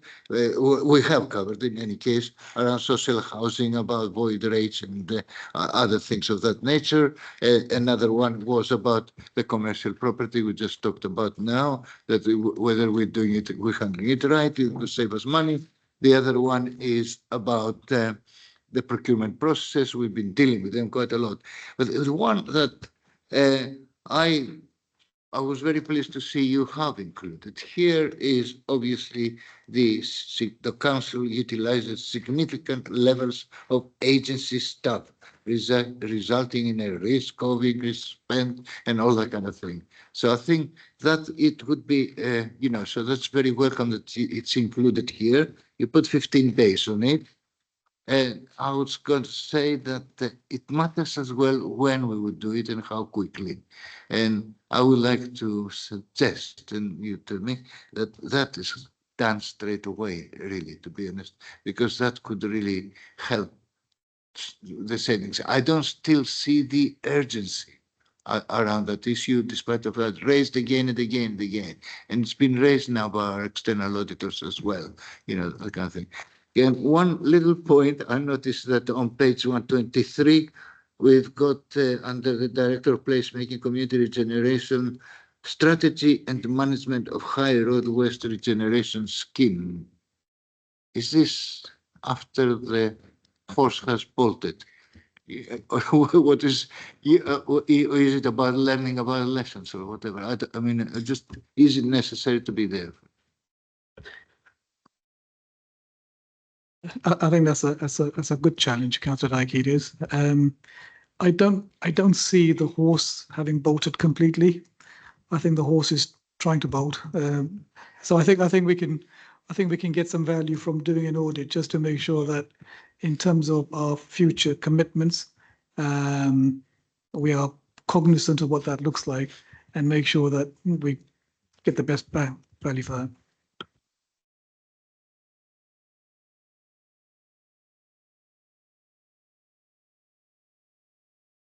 Yeah. No, but I think that's a fair point. I think we have prioritised that. Yeah, sure. Councillor Brennan.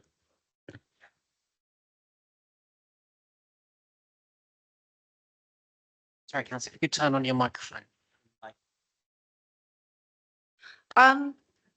When you've got this audit area and who's the client, compliance with management of agency and other temporary resources, I did notice you've just got a blank there.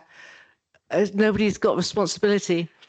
And the other thing that I was just sort of slightly concerned about is how many of the areas have as a client Director of Finance and Resources. I mean, she's sort of nearly covering the whole lot. So I was wondering how she's going to manage to cope, basically. Not quite sure if I can ask the second question. Can anyone answer this question? I'll go through it again and check I am the client. The omission on that box, actually, I should have read Director of Finance and Jess as well. So Jess Crow is in terms of the HR element. So it's a joint thing between the two directors. Probably more for Jess, I suspect, than you, Taryn, on that one. And I suspect there's some that have that joint responsibility or corporate responsibility. So kind of they naturally fall kind of in my direction. And I guess I don't know if it's, sorry, Minesh, I haven't looked, but the directorates are all changing from April as well, which you've probably picked up from the Chief Exec's management restructure. So Minesh, do the clients reflect the new structure from April? Yeah, so my certainly my portfolio becomes much wider. So some of the issues that we've discussed tonight will become my responsibility from April. So I'm sure Minesh has got all the correct clients, but yeah, so there's just a recognition there. So you might be hearing more from me over the next year. Okay, so final question on this item. Just a quick one. In terms of the context of the audit, as much as the kind of emphasis around the systems, I was just wondering if the systems aspect, i.e. it can be ring fenced because there seems to be this default response. Oh, we're waiting for a new system, so we can't do anything about it. So it's almost like trying to navigate the context of the audit and the financial constraints and the landscape within which we're operating, because otherwise we're in this sort of perpetual and vicious cycle until this unicorn of a system appears. We can't do anything about it. And it becomes quite a tiring rhetoric to be presented with. I think that's a really good observation. And I'll be honest, I'm not particularly sympathetic to that proposal. Look, at the end of the day, the council has to operate its services and its functions. And ideally, you want a system that's all singing, all dancing, can do things for you. But if that's not the case, I think you have to find a way of making what you have work for you, or change it. But it's really important that those systems and functions operate in the way they should. So I'm sorry you have to hear that, but that's probably because from my point of view, I'm still of the view that our services should continue to operate as fully as they should. And it's not to present a kind of a get out clause. It's as much as it may be a recommendation that a new system is required. What is the kind of the band-aid that we need to use to be able to manage that risk in the intervening period until we get a kind of a long-term fix? Thank you, Minesh. So we've got still quite a lot to get through the agenda. So if there's no further questions on this, I'll move on to the recommendation. So the recommendation is that the committee reviews and approves the updated annual internal audit strategy and plan for 25-26 Appendix A, the internal audit charter Appendix B, and notes the internal audit protocol Appendix C and the assurance risk map Appendix D. Yeah, well, agreed on it. Thank you. Thanks so much. So I'll move on to the next item, which is item 11, the internal audit progress report 24-25 quarter 3 update from Minesh. Thank you, Chair. Again, this is my regular report to the committee on the progress of the internal audit work. Just some key highlights for you. So the audit report, the progress report you have relates to the period 1st of November to the 31st of March. 40% of the plan was completed in this period, and we remain on track to finish the audit plan. There are 16 reports finalized in this cycle. One was assigned substantial assurance, which is the highest you can get. 5 were adequate levels of assurance, 8 were limited, and 2 were not assigned any assurance. They were advisory audits. Details of all of the audits are attached from page 157. There were also 4 follow-ups of schools that were previously assigned a low level of assurance carried out. It's fair to say that progress in terms of implementing those recommendations is slightly patchy. Some recommendations have been implemented, but there are some that still remain outstanding, and that will need a further work. The areas assigned limited assurances were the financial assessment of clients, corporate performance and intelligence function, review and management of off-contract spend, children's provider payments, voids and the follow-up of lettings, management over hospitality and gifts, governance over the regeneration of Broadwater Farm, and international recruitment.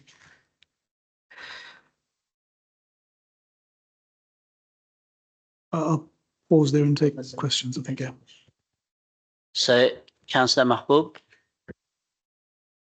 Thank you very much. And just wanted to say it's really good to see, I think, the team utilizing Power BI. I think that would be kind of a game changer, I think. And if I could ask, actually, if I could be cheeky enough to ask, if when you guys do get to that level of expertise in Power BI, it'd be great for kind of the board to have reports on that, especially on kind of updating a list on housing voids, because I think meeting quarterly is a bit too long of a wait, but having that kind of updated monthly just on a document that we can see, it'd be really good. Actually, it'd be really useful for us just to see the changes, as well as other stuff, especially with kind of the other items discussed today. It'd be good to see kind of that point too. And just kind of a point of clarification, if I may, in terms of 8.1, there's kind of a reference to the Borough of Croydon. Can I just ask what that reference is to? In terms of same thing, that contract. Do you want to come and answer So- those questions? In terms of the first question, the service is responsible for making sure that they produce regular information, and I'm happy to pass your request to the service because I wouldn't have that information on an ongoing basis. But that's something I can ask the service to make sure that we report back to the committee if that's what you wish. The second question, the contract that we have for the delivery of audit is with a company called Mazars. The contract runs to the end of the next financial year and is through the Croydon framework. So essentially, Croydon went out a few years ago to allow all London boroughs potentially to buy off their framework for the delivery of audit, and we tap into that to employ Mazars. Councillor Small, and then I'll come to Councillor Brennan. Don't worry, Councillor Brennan. I won't. I will leave the financial assessment of clients bit to you because there are issues I want to raise, but I know you want to raise them, so I won't steal it this time. Although, yeah, if I may come back to it, because it is absolutely an eye-watering figure. Just on the review and management of our contract spend, reading through the findings, if I'm honest, I'm struggling to see why it was given limited assurance as opposed to nil assurance.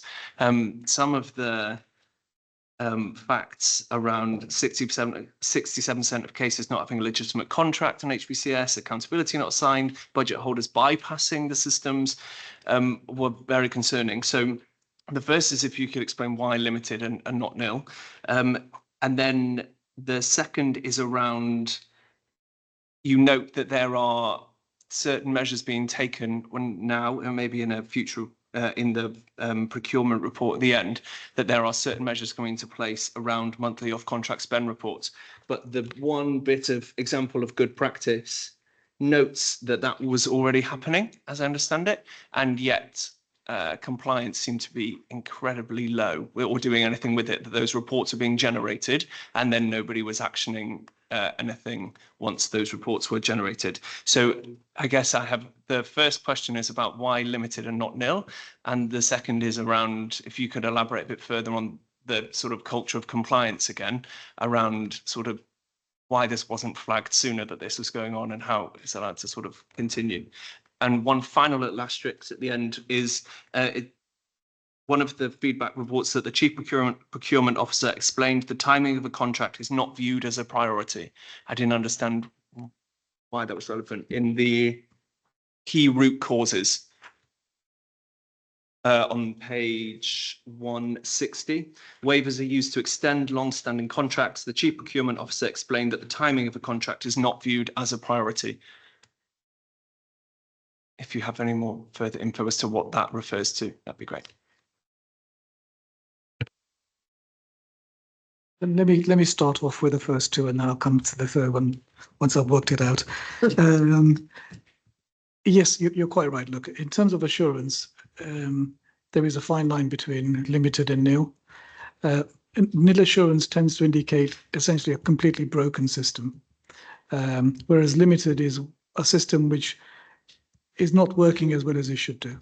Now, in this specific area, the arrangements we should have in the organisation is if there is any off-contract spend, we identify it, try to fix it so that it's minimised.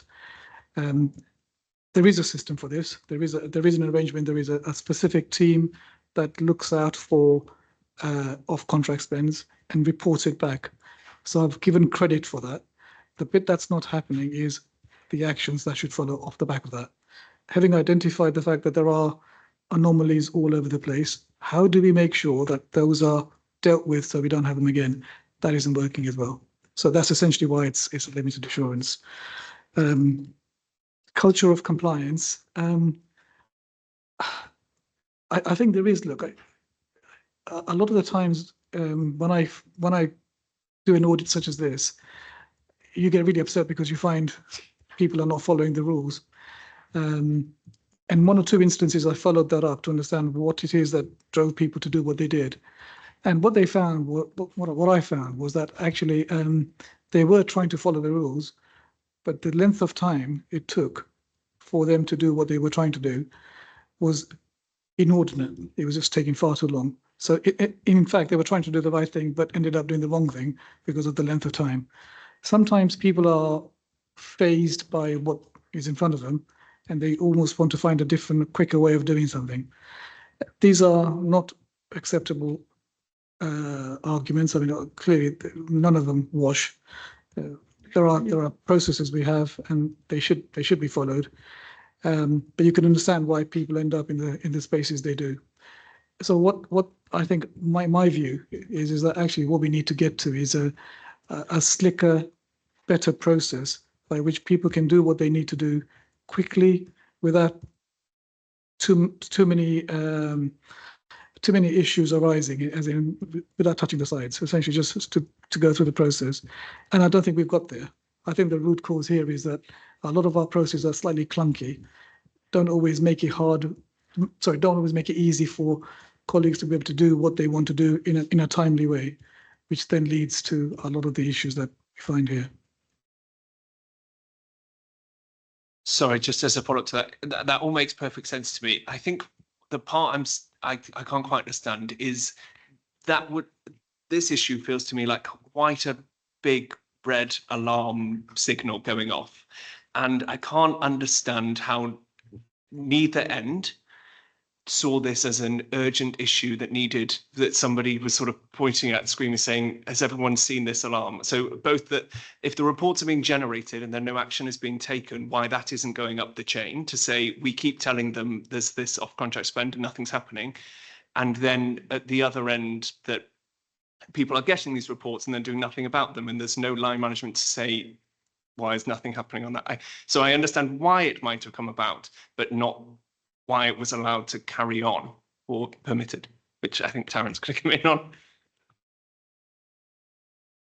I'll come in, and I'm just looking because I was going to talk about some of the things that we are doing, but I was just looking at the data, the audit, Manesh, because it's difficult for me to explain, I suppose, looking back, why it wasn't flagged. But I was looking up for the date of when the audit was, so I could talk to you about some of the things that we've done over the last 6 months, because I think this audit was done prior to that. I suppose what I would do first of all is just make a general comment, and I know my colleagues to my left would absolutely echo this about I suppose compliance more generally. So, you know, all of the internal audit reports, I mean, we're kind of seeing quite a few of limited assurance here where compliance is an issue. I don't think it's a new issue, but I think there is well, certainly over the last 6 to 9 months, whether that has been driven by a financial position or any other situation, we seem to have a much tighter grip, and there's a lot more visibility about some of the issues. I know certainly, well, I think I come to audit committee and have an explanation to give at every audit committee meeting about various issues. So we're trying to address them. So I'll turn to Manesh as to when the audit was carried out. But if I just talk about some of the things that have happened over the last 6 months, so not just recently as a result of this audit. So the data on compliance was being monitored. It was being reported to services. It's difficult for me to comment whether anything was done with that, but for the last 4 or 5 months now, we've been reporting that data to corporate leadership team as part of our monthly reporting, so that it does absolutely have that visibility. And we talk about the compliance, and that is not just on off-contract spend, that is around purchase card compliance, which I know you've seen an internal audit review here in the past. That's around retrospective PO, so no purchase order, no pay, and we are building on that all of the time. Part of that is because of the recommendations that have come out previous internal audit reviews. Secondly, it is also part of our financial recovery plan in response to the council's financial position at the moment. a couple of other things that we are also doing. So this is particularly an internal audit where there aren't contracts that are in place, which has kind of been one of the areas we have put into play for about 4 weeks now. I don't know how many requests have come through. So all new contracts now have to be over £1,000 now have to be signed off by an assistant director. That's a new control that we put in place. And we are about to put in place. So we do have, so some of this on off contract spending, it talks about, I'll avoid getting too technical or too into the detail, but it talks about invoices coming through where there's no purchase orders in place. So that's what we call retrospective POs. So where actually POs should be raised at the point that you make that commitment. We are also putting much tighter control on that now, so no POs will be approved without us setting up a small spending panel. So that is more recent. That isn't necessarily an outcome of the internal audit review. That is absolutely an action on the back of our financial recovery plan. So I suppose, Councillor Small, it's really difficult for me to answer the question. Answer the question of what was happening before. What I can, however, do is give you some assurance about some of the controls that we're putting in place to improve compliance. What I would say, certainly in my area, it's not just the off-contract spend, you've seen purchase cards before, extensions and other waivers, etc., all of that. And I'll touch on it a little bit under the final item, the role of the new procurement board that we've established. So we've had our first meeting is about having that really tight grip over almost all what I would describe as all buying and purchasing behaviour. And some of that is about contracts, absolutely. Some of it is about the off-contract spend and the compliance piece. And, we've touched on data actually probably under most of our agenda items tonight, haven't we? It's about, we have got the data and we need to use the data to hold the organisation to account. And through the procurement board, we will use that data to do just that. Does answer your question? Yep. Okay, so I got Councillor Brennan next. Yeah, so coming back to the item which is about the adult social care debt, the outstanding client debt as of June 2024, which looks to me like it's £10,726,965. So I was wondering, obviously this, if we didn't have this debt, it would actually make a big difference to our finances. So I'm wondering why it is present. Is it something that we're doing that's been done wrong in our collecting system, or is it that we can't really collect it because we just can't? Maybe we can't legally leave these people.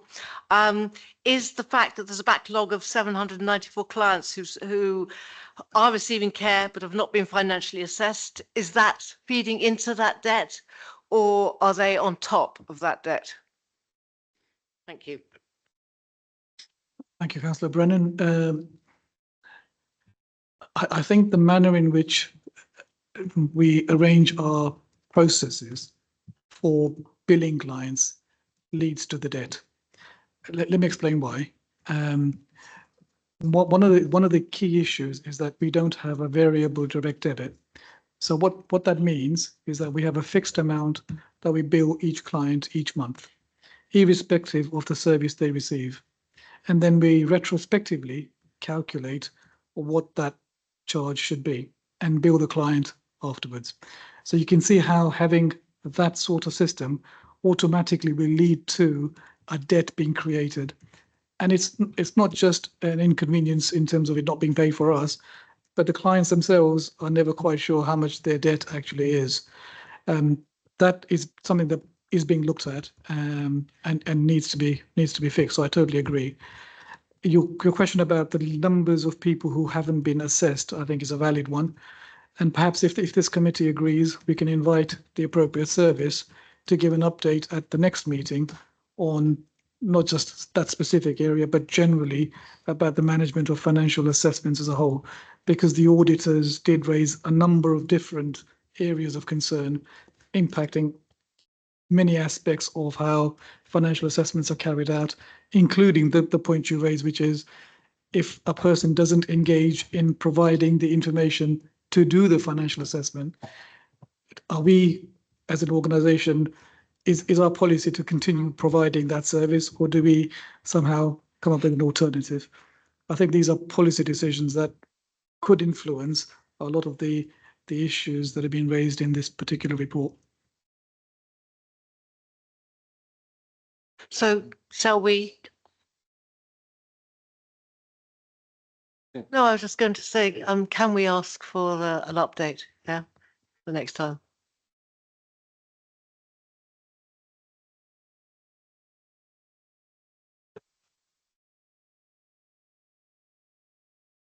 Thank you. Just a quick look at, I know this is really boring, and every meeting I seem to say the same thing, but voids, voids and voids. It's just crazy that we don't know what voids we've got, that we don't manage our voids properly, and that we are in the situation where people say, oh, there's lots of repairs to be done, but then we should be following a 23-day cycle turnaround, and we're not. So in my small little area of Haringey in Bounds Green, I have had 5 reports of voids. One of them, which was a 3-bedroomed street property in quite a nice area of Bounds Green, and it had been sitting there for 3 years, empty. So something is going drastically wrong. And I just think that, I don't know what to do, but I feel like I'm going mad. Particularly since I know at least 20 families squeezed into 1 bedroom with disabled children and goodness knows what, who would absolutely love to go into one of those homes. What can we do? Just tell me, what can we do? So in our capacity as audit committee and me as a as head of audit, I remember this area being raised with me about 6 months ago. I think the committee was very keen that there was an audit of voids carried out, off the back of another previous audit that we'd carried out in voids, which was also assigned a limited assurance. I think there are a number of, clearly there are a number of issues that are not working as well as they should be to lead us to where we've got to. I can't give you an update on where we are now. I just don't know. But again, I think it might be appropriate to ask the director to give an update to the committee on what process has now been implemented to help manage the voids better. Because as you rightly say, we really can't afford to have void properties sat around for any length of time.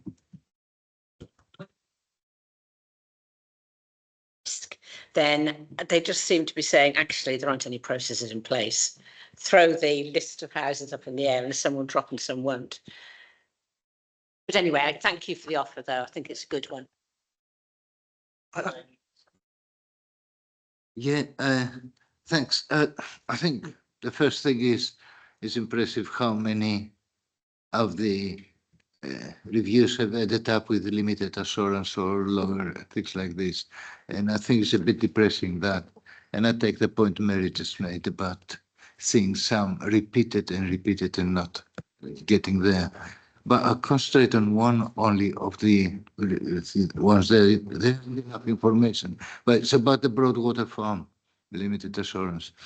Now, the brief few sentences that are here are extremely worrying because as well of the amounts of money involved, which are huge in this particular case, and because of the number of flats that have been frozen or been subdeveloped or demolished for years, which is a loss of money, but also a source of tragedy for how many people who are on waiting lists or temporary accommodations, etc. Now, I notice here that you say a formal business case is not in place for the program. The project initiation document has not been updated since March 2019. Now, this has been a subject of previous audits, exactly saying how you should have these documentations there and updated properly again and again to the same sections, the same group of the same part of the council. And here, to hear it now again being repeated is something has to go beyond we not that thing, to be honest. Then it talks about that don't include all the highlight reports, budget monitoring information. Well, I make a guess here. I don't know the details. I do remember when 8 years ago, whatever it was, no, 7 years ago, it was initiated that project. The estimate at the time was 30 million pounds, which was underestimated. All right. And since then, I've heard various bits. It's all, hush hush, but, various bits. I would be surprised without having gone yet out tender, having given the contract, if it's not exceeded 100 million, and probably more, that kind of thing. So the actual thing of not providing in the regular update of the financial things, etc., is such a crucial thing, and we can't gloss over it. Quite frankly, I think it's not a joke. And a little bit. Again, I made before, but don't take it wrong, like your colleague next to you as well before. You do, in the end, the recommendations are due for implementation by March 2025. We are in March 2025, and I still try to see what the recommendations are. So it's worth being careful about the dates we're putting here. People read them and may become cynical. Thank you. Yes, Councillor Diakides, I agree. So some of the issues that we've had at this committee have been around the effectiveness of our planning processes, thinking about what our strategy is, what the documentation to indicate that looks like. So our project initiation documents, for example, but also business cases, and the robustness of those cases to support the decisions we make. Yes, we have had these issues before. In this instance, the auditors have identified the same issue again. I can't speak for management in that space. But again, if your committee agrees, we can get an update from the committee on those actions as well. So I'm sorry, I don't sound like a bit like a broken record in the sense that, look, in the role that I'm in, we heard about the independence of my role. It is really important that I get involved in appraising an area completely independent of any decisions that have been made. The responsibility for the management of all of that then falls upon other individuals who are looking after those. So that's where I'm pointing to. I think that we have to ask the questions there. Thank you, Minister. Yeah. So we have 45 minutes, but at 9:30 I will be approaching the committee to consider suspending standing orders 18, but I'll come to that when we come to that time. So if you want to ask that quick question. And I guess it's for Taryn. Sorry. It's more an overall question as opposed to specifics on the reports. But the theme around the limited assurance areas is money going out, or we're not getting the money that we're supposed to come in. So my question is, and Taryn, you've also fairly new, still fairly newish.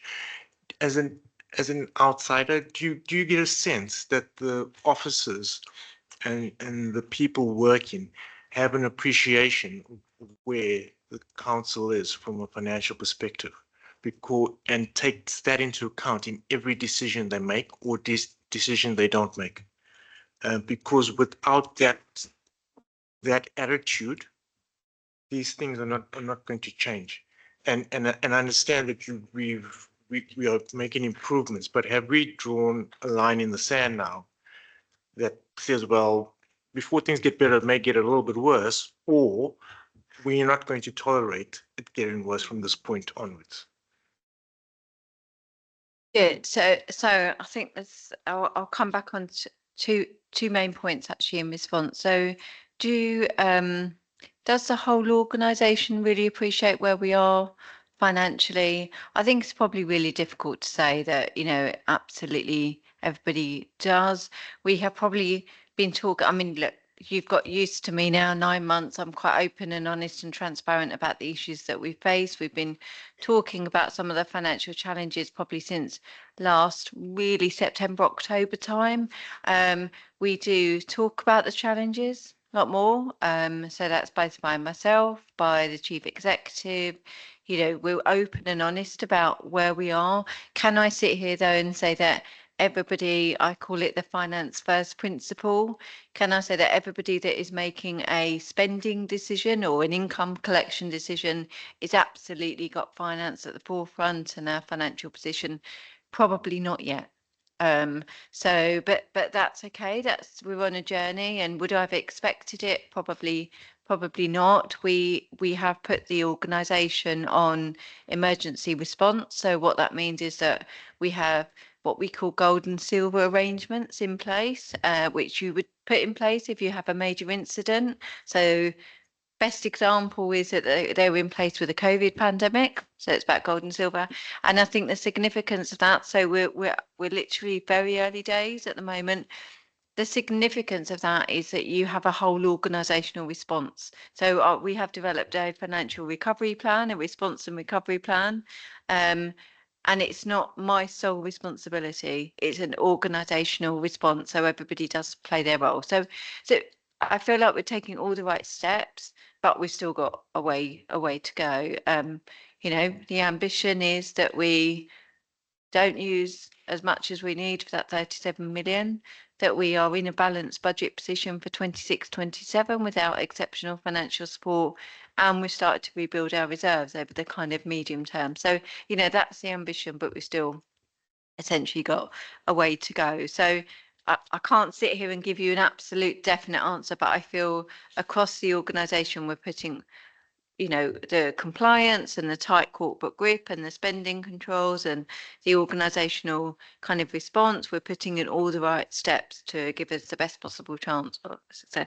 But we need to carry on talking about it, you know, that finance first principle, almost everybody that makes a decision or everybody in the whole council, irrespective of whether you make a decision or not, that money is at the forefront of their mind and everything that they do. So we've got a bit of a way to do.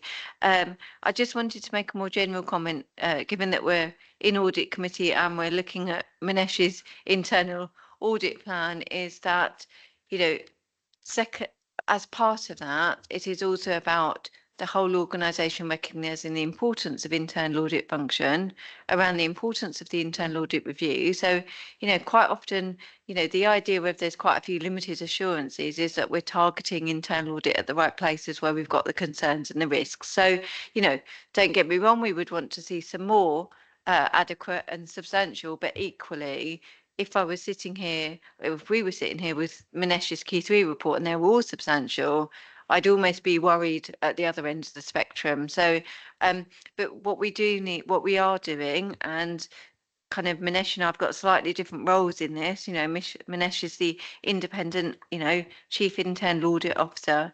My role is to make sure that the organisation is following up on the recommendations that come out of the internal audit review. So, of course, internal audit colleagues will do follow-ups, but there's something about the organisational responsibility of lead officers in making sure that they are addressing the every recommendation, whether it is priority 1, 2 or 3.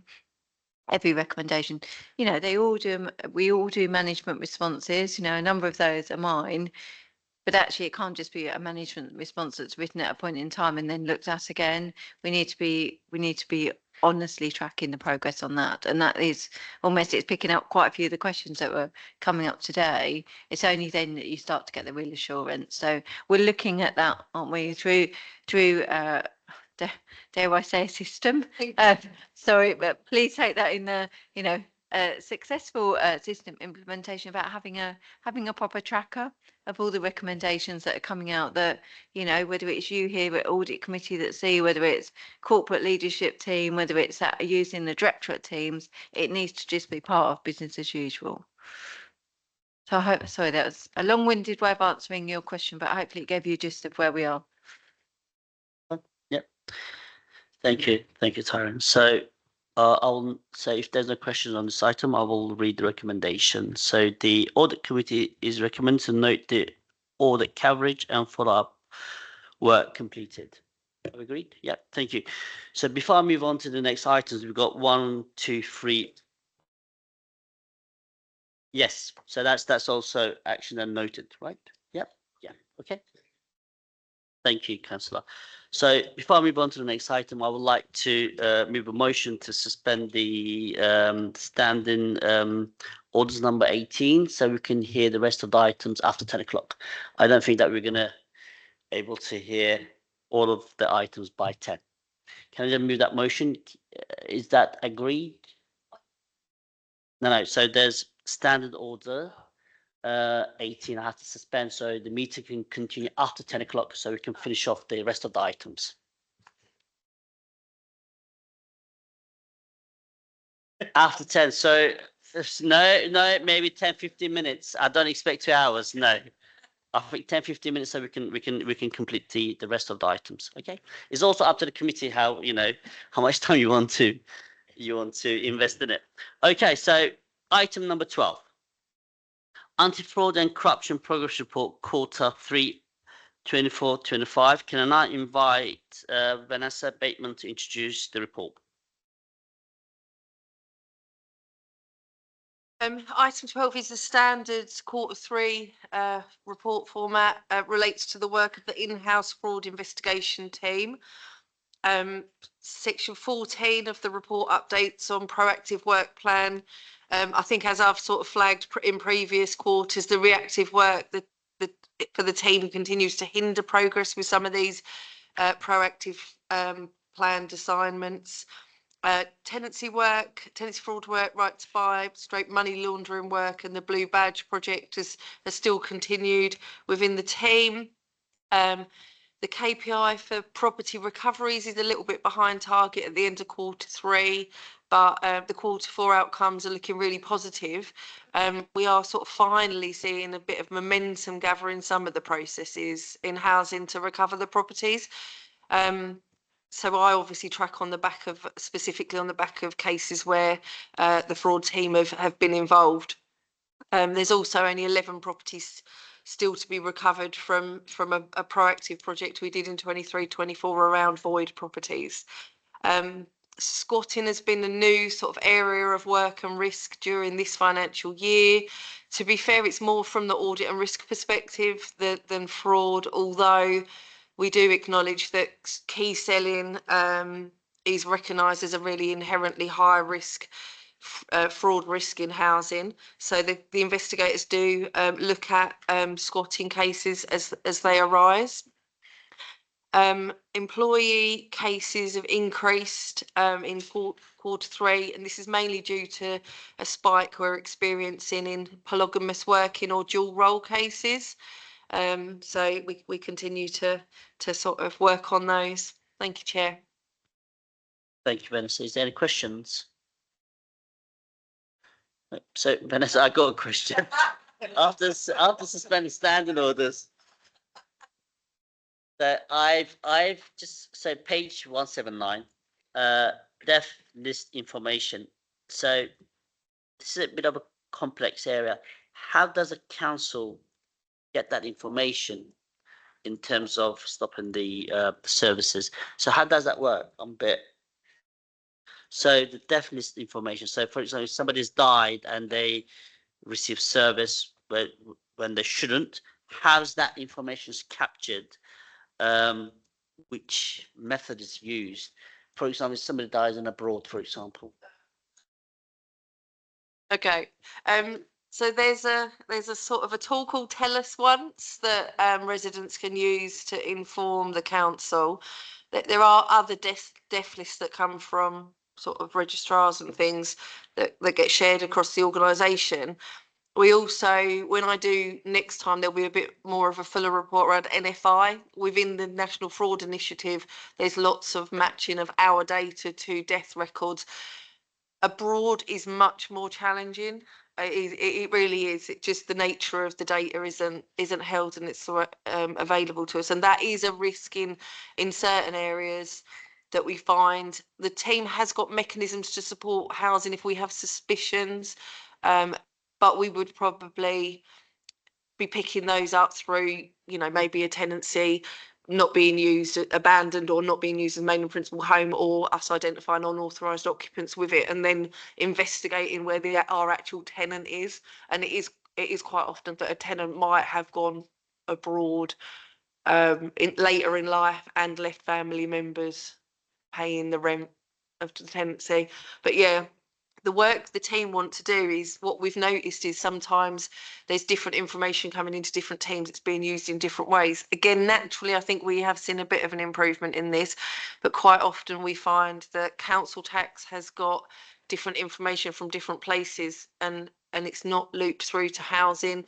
We've had cases where housing knew about a death, but direct payments didn't, which, you know, and this is where the fraud creeps in, because sometimes people purposefully will tell council tax because they want that liability to stop as quickly as possible, but may not tell direct payments because actually they don't want the payments to stop quite as quickly. And that's where our role in it is, because some of these controls, and we proactively try to work with teams to make sure that they're putting enough effort into it, because some of these controls, if they don't happen, do open us up, you know, to those fraud risks.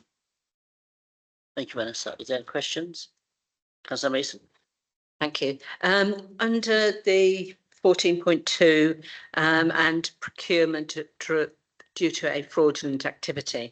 So I've had reported 2 cases over the last year where there's a contract from the council with care providers. I have reported these, by the way, and where the employee of the care provider is being asked to pay money to the care provider and is also not being paid the appropriate amount. So in other words, quite a bit of fraud going on by that care provider. Is that something that you look into? Is that an issue for you to look into? It's just that I've reported them and they've just disappeared into the ether. So I am concerned this is possibly quite rampant. Yeah, we would, in certain circumstances we would, but it's more likely that other agencies might get involved and we might work jointly across. So it depends.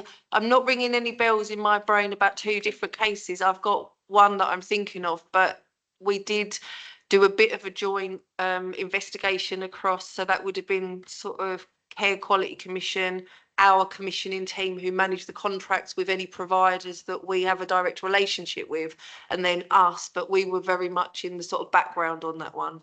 Right. Okay. So it would we were told it was one of them was going to be a police matter, but I still thought that there was an issue about whether the council and their responsibility to paying money to providers who were then ripping either the client or the employee off. You know? Yeah, our fraud powers only go so far in terms of us as a sort of prosecuting authority. So there is, and this one of the things we're talking about on the squatting cases as well. It's like where the criminality starts, and you know, so, and how we work with the police on those matters. But I'm happy to just double check into those. I can remember one, I can't remember a second. Okay. I think the other bit of it is, of course, how we make sure that the person who's vulnerable in that situation is being protected, rather than just seeing it as, because the problem with the police is they tend to see it as a criminal matter and which is their job.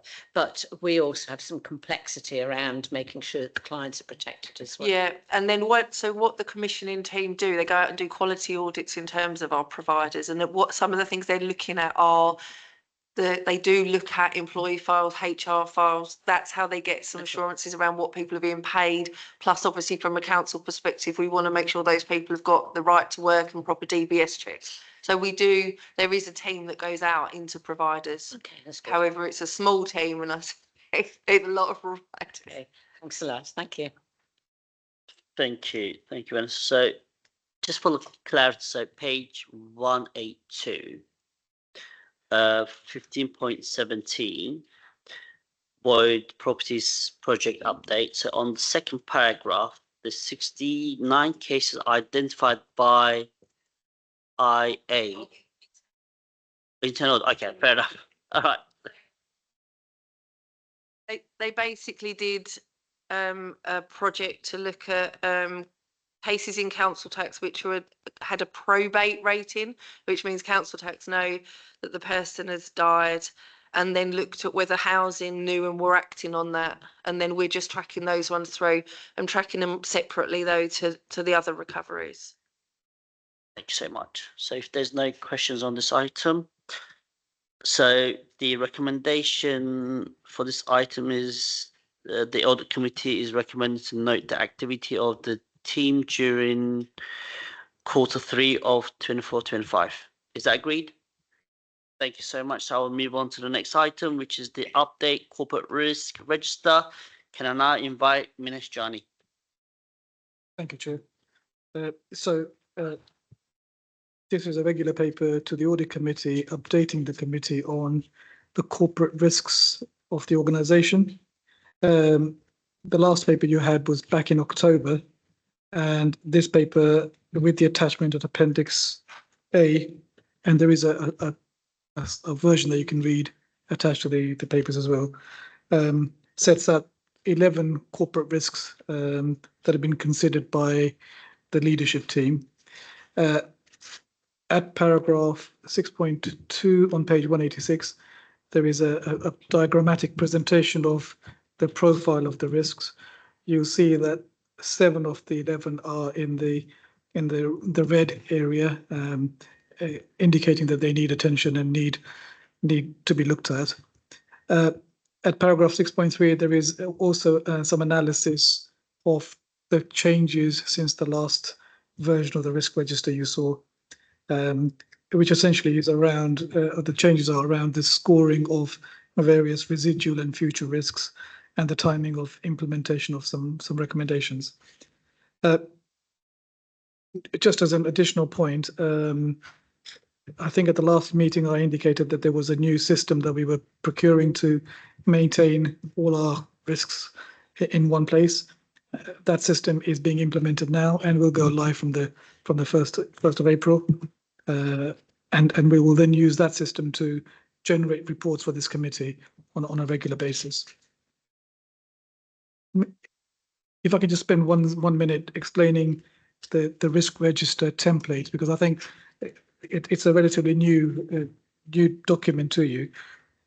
So the actual risk register, as you see it, is there is a specific risk identified as a risk event.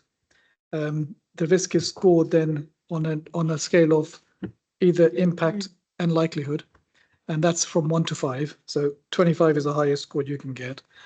There are details of actions that are already in place, so things that we are doing already to manage the risks. And then there's a future assessment of where we think the risk will be at if we take further actions and further steps. And that's the future risk assessment that you see. The most important aspect, I think, of any risk management process is what steps we are going to take to manage the risk. You go through the process of systematically identifying what the risks are, what we're doing, what the current level of exposure is. But the key is what we're going to do next to make sure we bring that risk to a manageable level, if we can. And that's the template that you have. It's quite a comprehensive register, but it certainly points to the key areas of risk in the organisation. I'll just pause there, Chair. Thanks. Thanks so much, Minesh. Any questions, Minesh, in relation to the risk register? Councillor Diagides, please come in. Just a small question. Page 197, I'm just reading. Risk 11.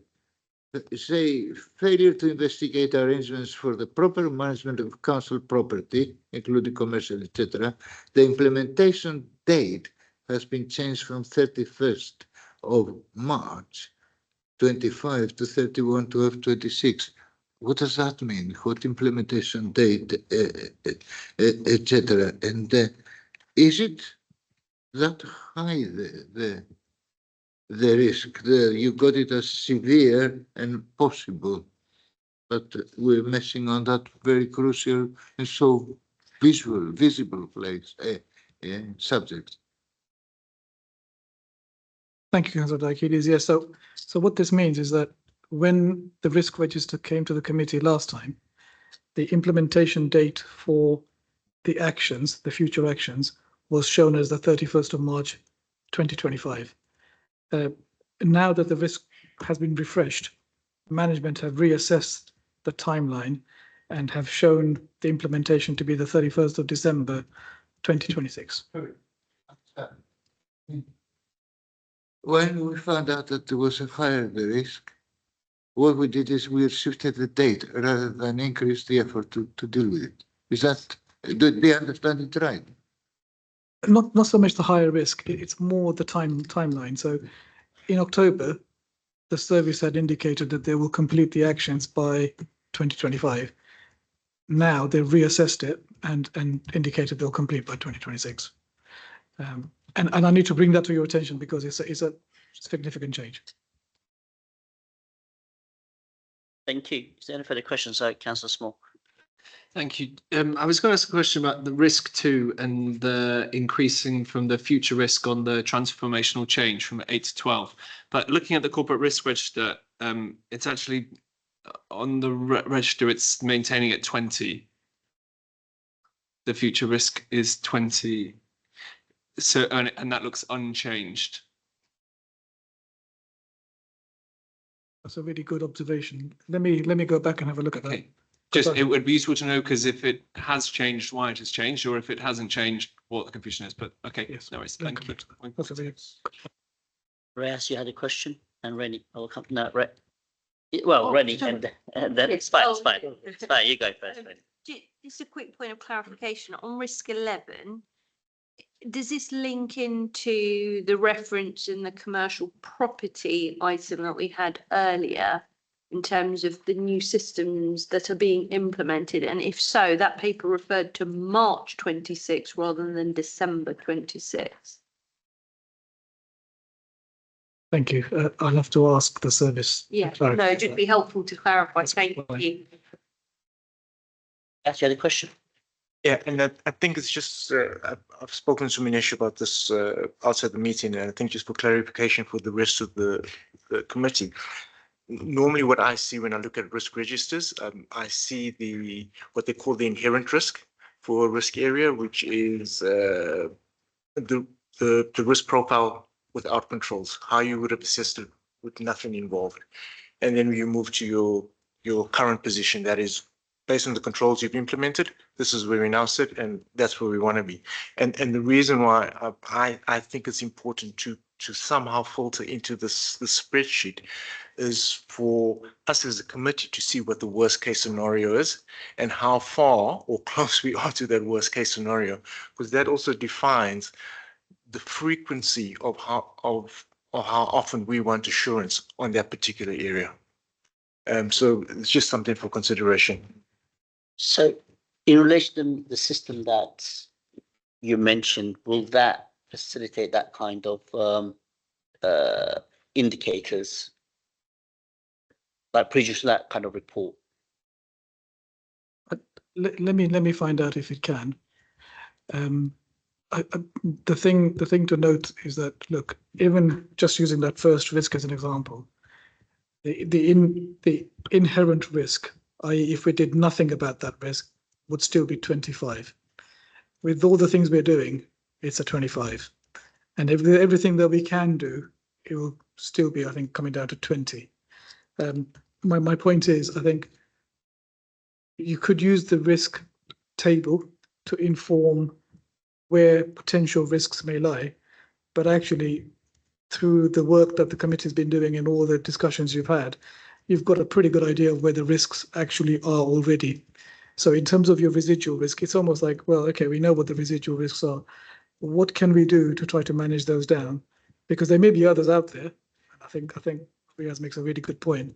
There may be new risks that we haven't thought about, but actually with the risk map you have already, there are quite a few risks on that, which I think we need to think about and sort of find a way of trying to manage. But I will still go away and have a look at that systems issue and see if we can find a way of populating the inherent risk. That's a good point. Yeah, it should be in there. And I particularly reference the first risk because that's almost like an uncontrollable risk based on the circumstances we're in. But for stuff like cyber, as an example, we've got a current as 12, but the inherent risk rate is probably 20 something. Thank you for that. If there's no other further question, I'm going to read the recommendation for this item, which is the audit committee is asked to note the corporate risk register as at 31st of January 2025, attached at Appendix A. Are we agreed? Yep, thank you so much. So I'll move on to the next item, which is the money laundering policy, and that's Vanessa Bateman. On day for you, Vanessa. Thank you, Chair. So we refreshed the fraud strategy last summer. The money laundering policy was not completed as part of that. We needed a bit more time to refresh and reflect. We sought some external advice from Mazars and also sought peers through our network across London, and used what we learned to reflect on the risks in Haringey. The main update needed to the policy was the reflection of terrorist financing alongside the money laundering threat.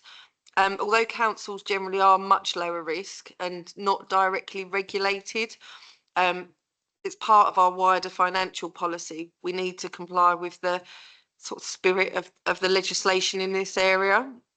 So as with any policy or strategy refresh, we've generated a short action plan to help us just fully embed it. And those actions are all scheduled to be completed by July, around the time we bring our annual report to you all. Thank you, Chair. Thank you, Vanessa. Is there any questions on this item from members? Nope. Okay, so I'll read the recommendation that the audit committee reviews and endorses the money laundering policy. Are we agreed? Thank you so much. I will now move on to the next item, which is the item 15. Update on the procurement modernization plan and compliance with the Procurement Act. Can I now invite Barry Helps and Tyron? So is it Barry or is it Tyron? By so if- introducing, I'll bring okay. Barry in.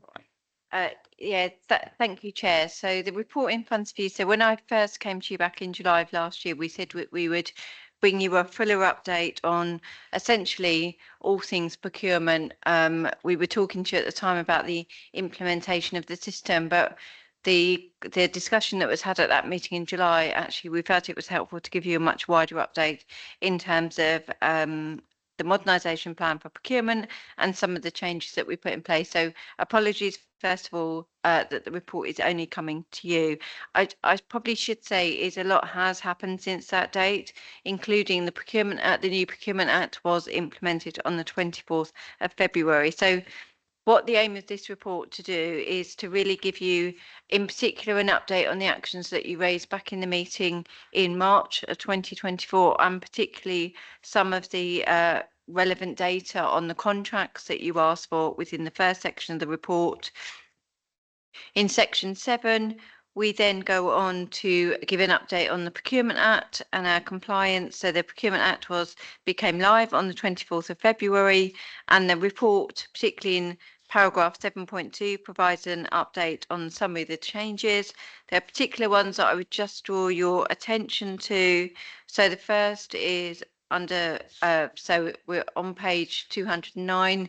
So under paragraph 7.2, the bullet point labelled B, that the new Procurement Act covers the whole of the entire commercial life cycle. And I know this is going to be of particular interest to the committee as we go forward, because I know you see various, what I would call reports or internal audit reviews about various different stages of commissioning right through to contract management. So just to say that there are new requirements for us in terms of the Procurement Act.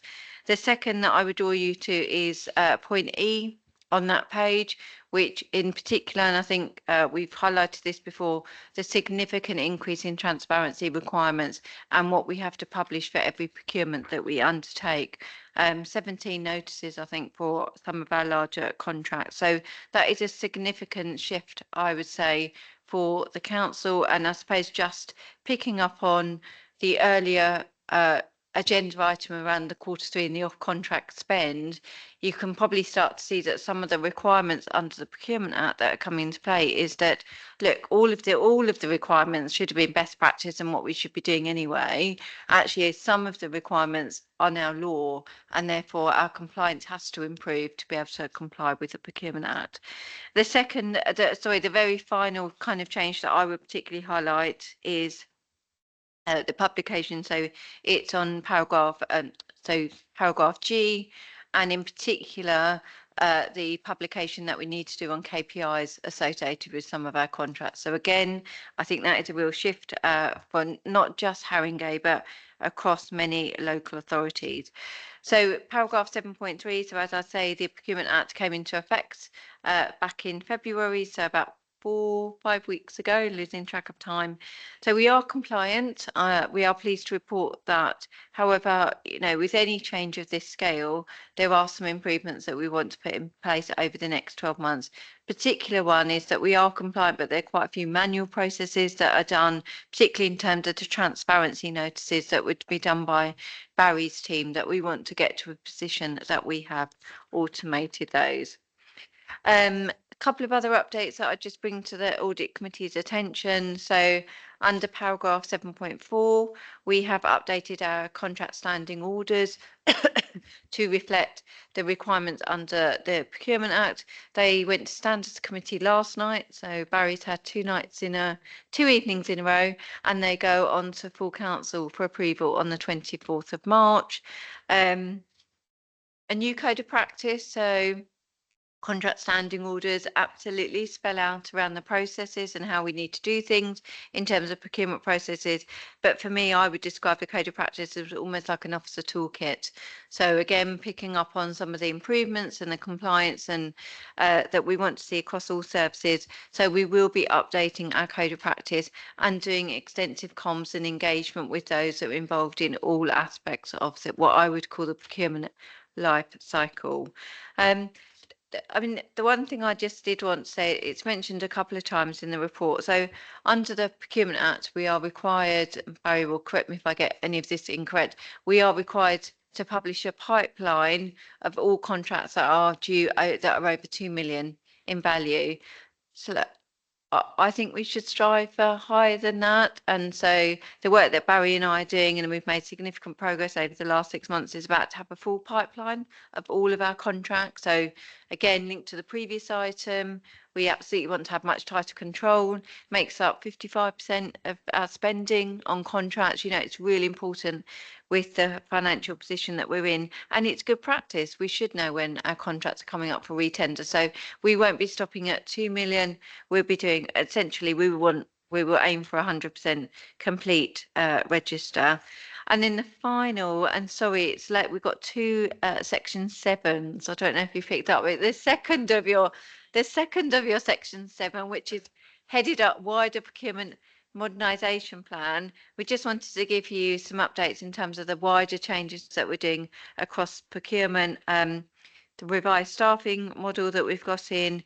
I say a new approach to procurement in terms of category management.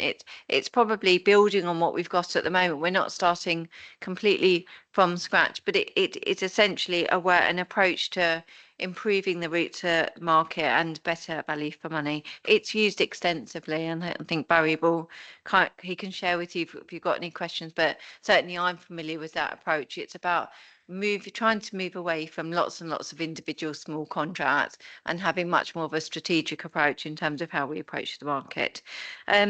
Final thing that I just update on, and which you've mentioned again under the previous item, is that we have established I'm going to say a new procurement board. It's not a new concept.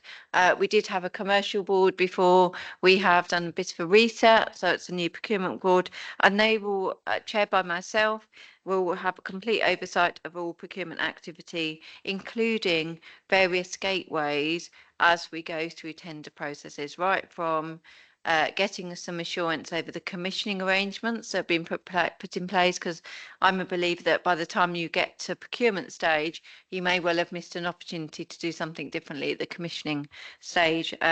We will be looking at procurement strategies, so before they go out and route to market. And we will be tracking progress of all tenders, in particular looking at tenders as they come back. And actually, I'm looking around, there's 3 of us around this table here that sit on that, the joys of that procurement board. Really, if you ask me what's the real purpose of that procurement board, and we've got a detailed terms of reference, it is about at an officer level, having done all of that due diligence and assurance before we go out to market, but equally around that compliance. And then the very last section that you've just got that I thought, you know, I think you've seen this, but it just brings it together in a single report, is that procurement has been picked up as part of Mineshri's head of internal audit report through the year, and it was picked up by KPMG through their annual auditors report. So we have just reflected, brought that together in the report, just to say that there were some key recommendations, and we will report on those through the annual governance statement, which you see every 6 months here. So hopefully that's kind of, I'll bring Barry in case I've missed anything, but what we were trying to do was trying to give you a complete picture of everything that was going on in the procurement space. Significant kind of changes over the last 6 months, including with the Procurement Act, but we're really happy to take questions. But Barry, anything I have Anything that you want to add, Barry? Yeah. Okay. I don't know where you get that energy from, so just, it was just music to my ears. I go. Here, exhausted. So I really welcome this Procurement Act and some of the measures that are put in place. So my question is for the for both of you. How would you ensure that across the organisation, the Procurement Act and the compliance is implemented throughout the practice? So if you can talk about what kind of measures that you are taking.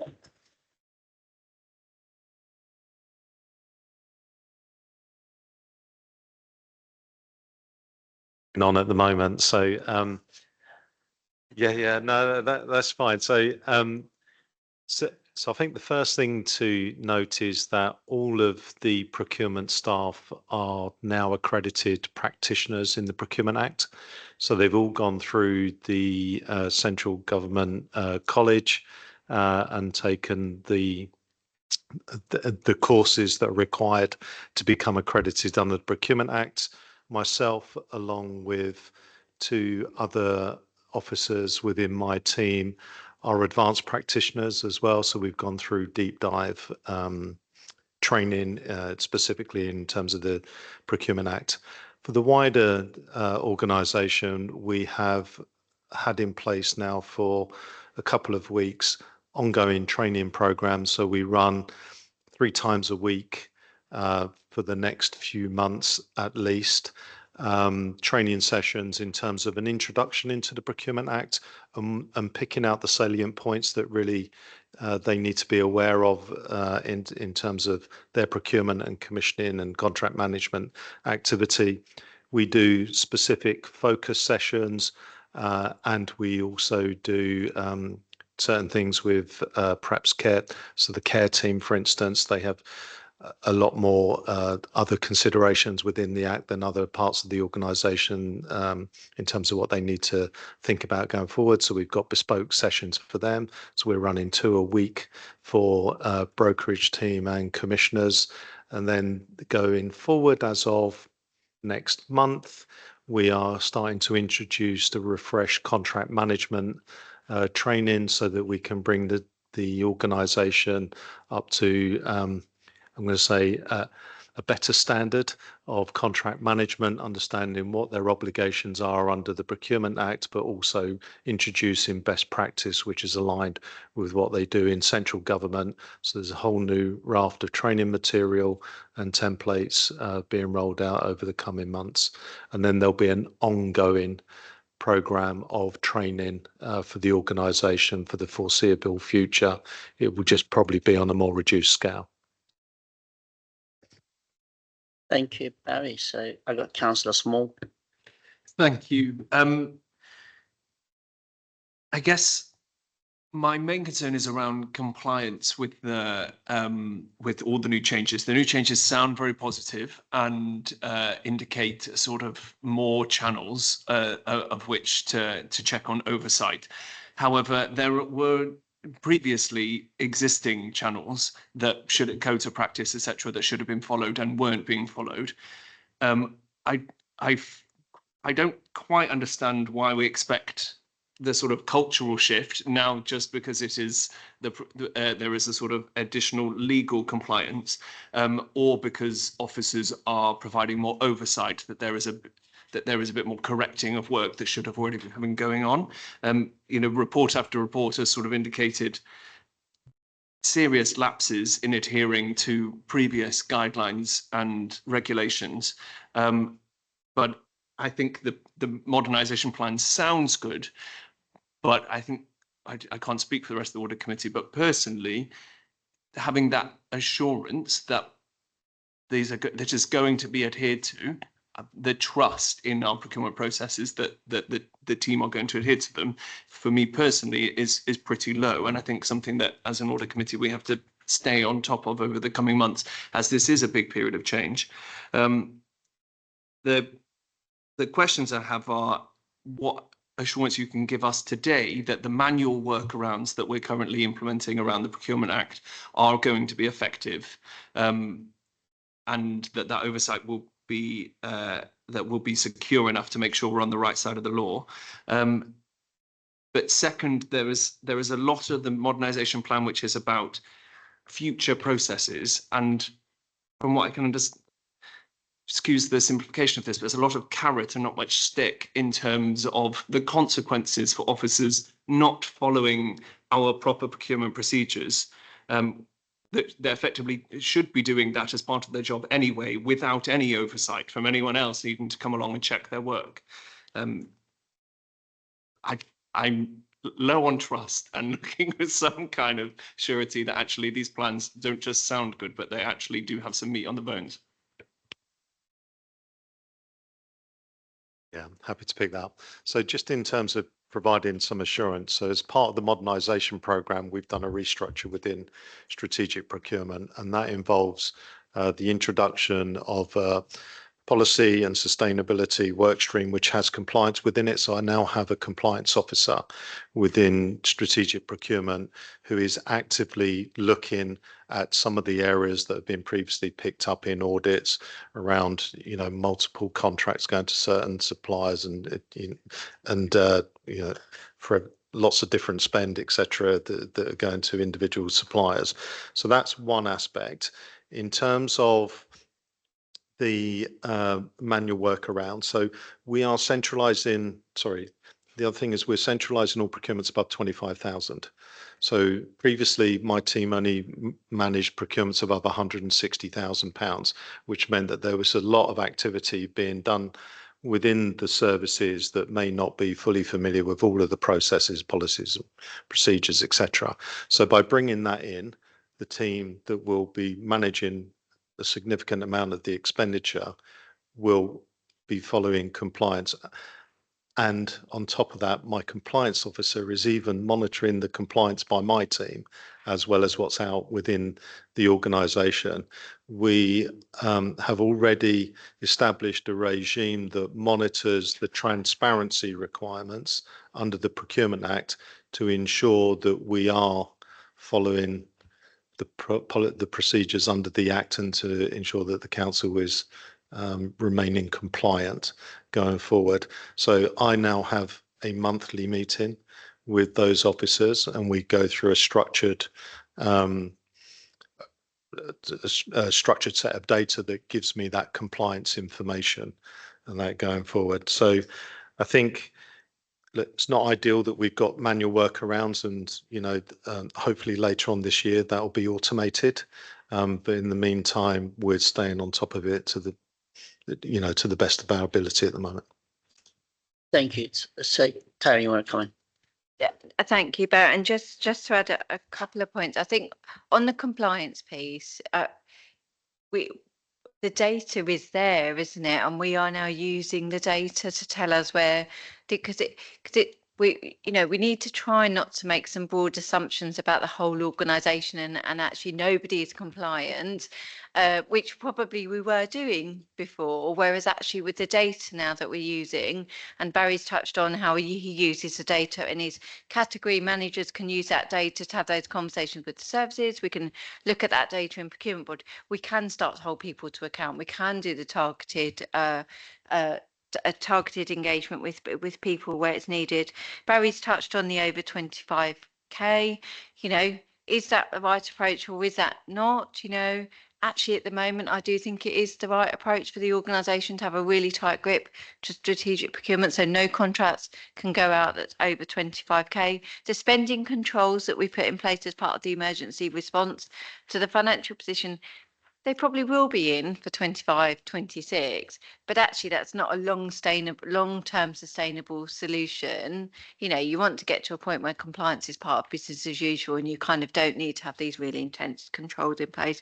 The other point that I was just going to make is, so Barry's talked quite a lot about the training and engagement that we're doing with services, and that is going to continue continue as long as it's needed, I suppose, because we do get turnover of staff. So, it's very intense at the moment, but there will be an ongoing offer. And I think what we need to do is make sure that we're giving everybody in services the opportunity to access that training, to become aware of their roles and responsibilities, that easy to use officer toolkit, I say.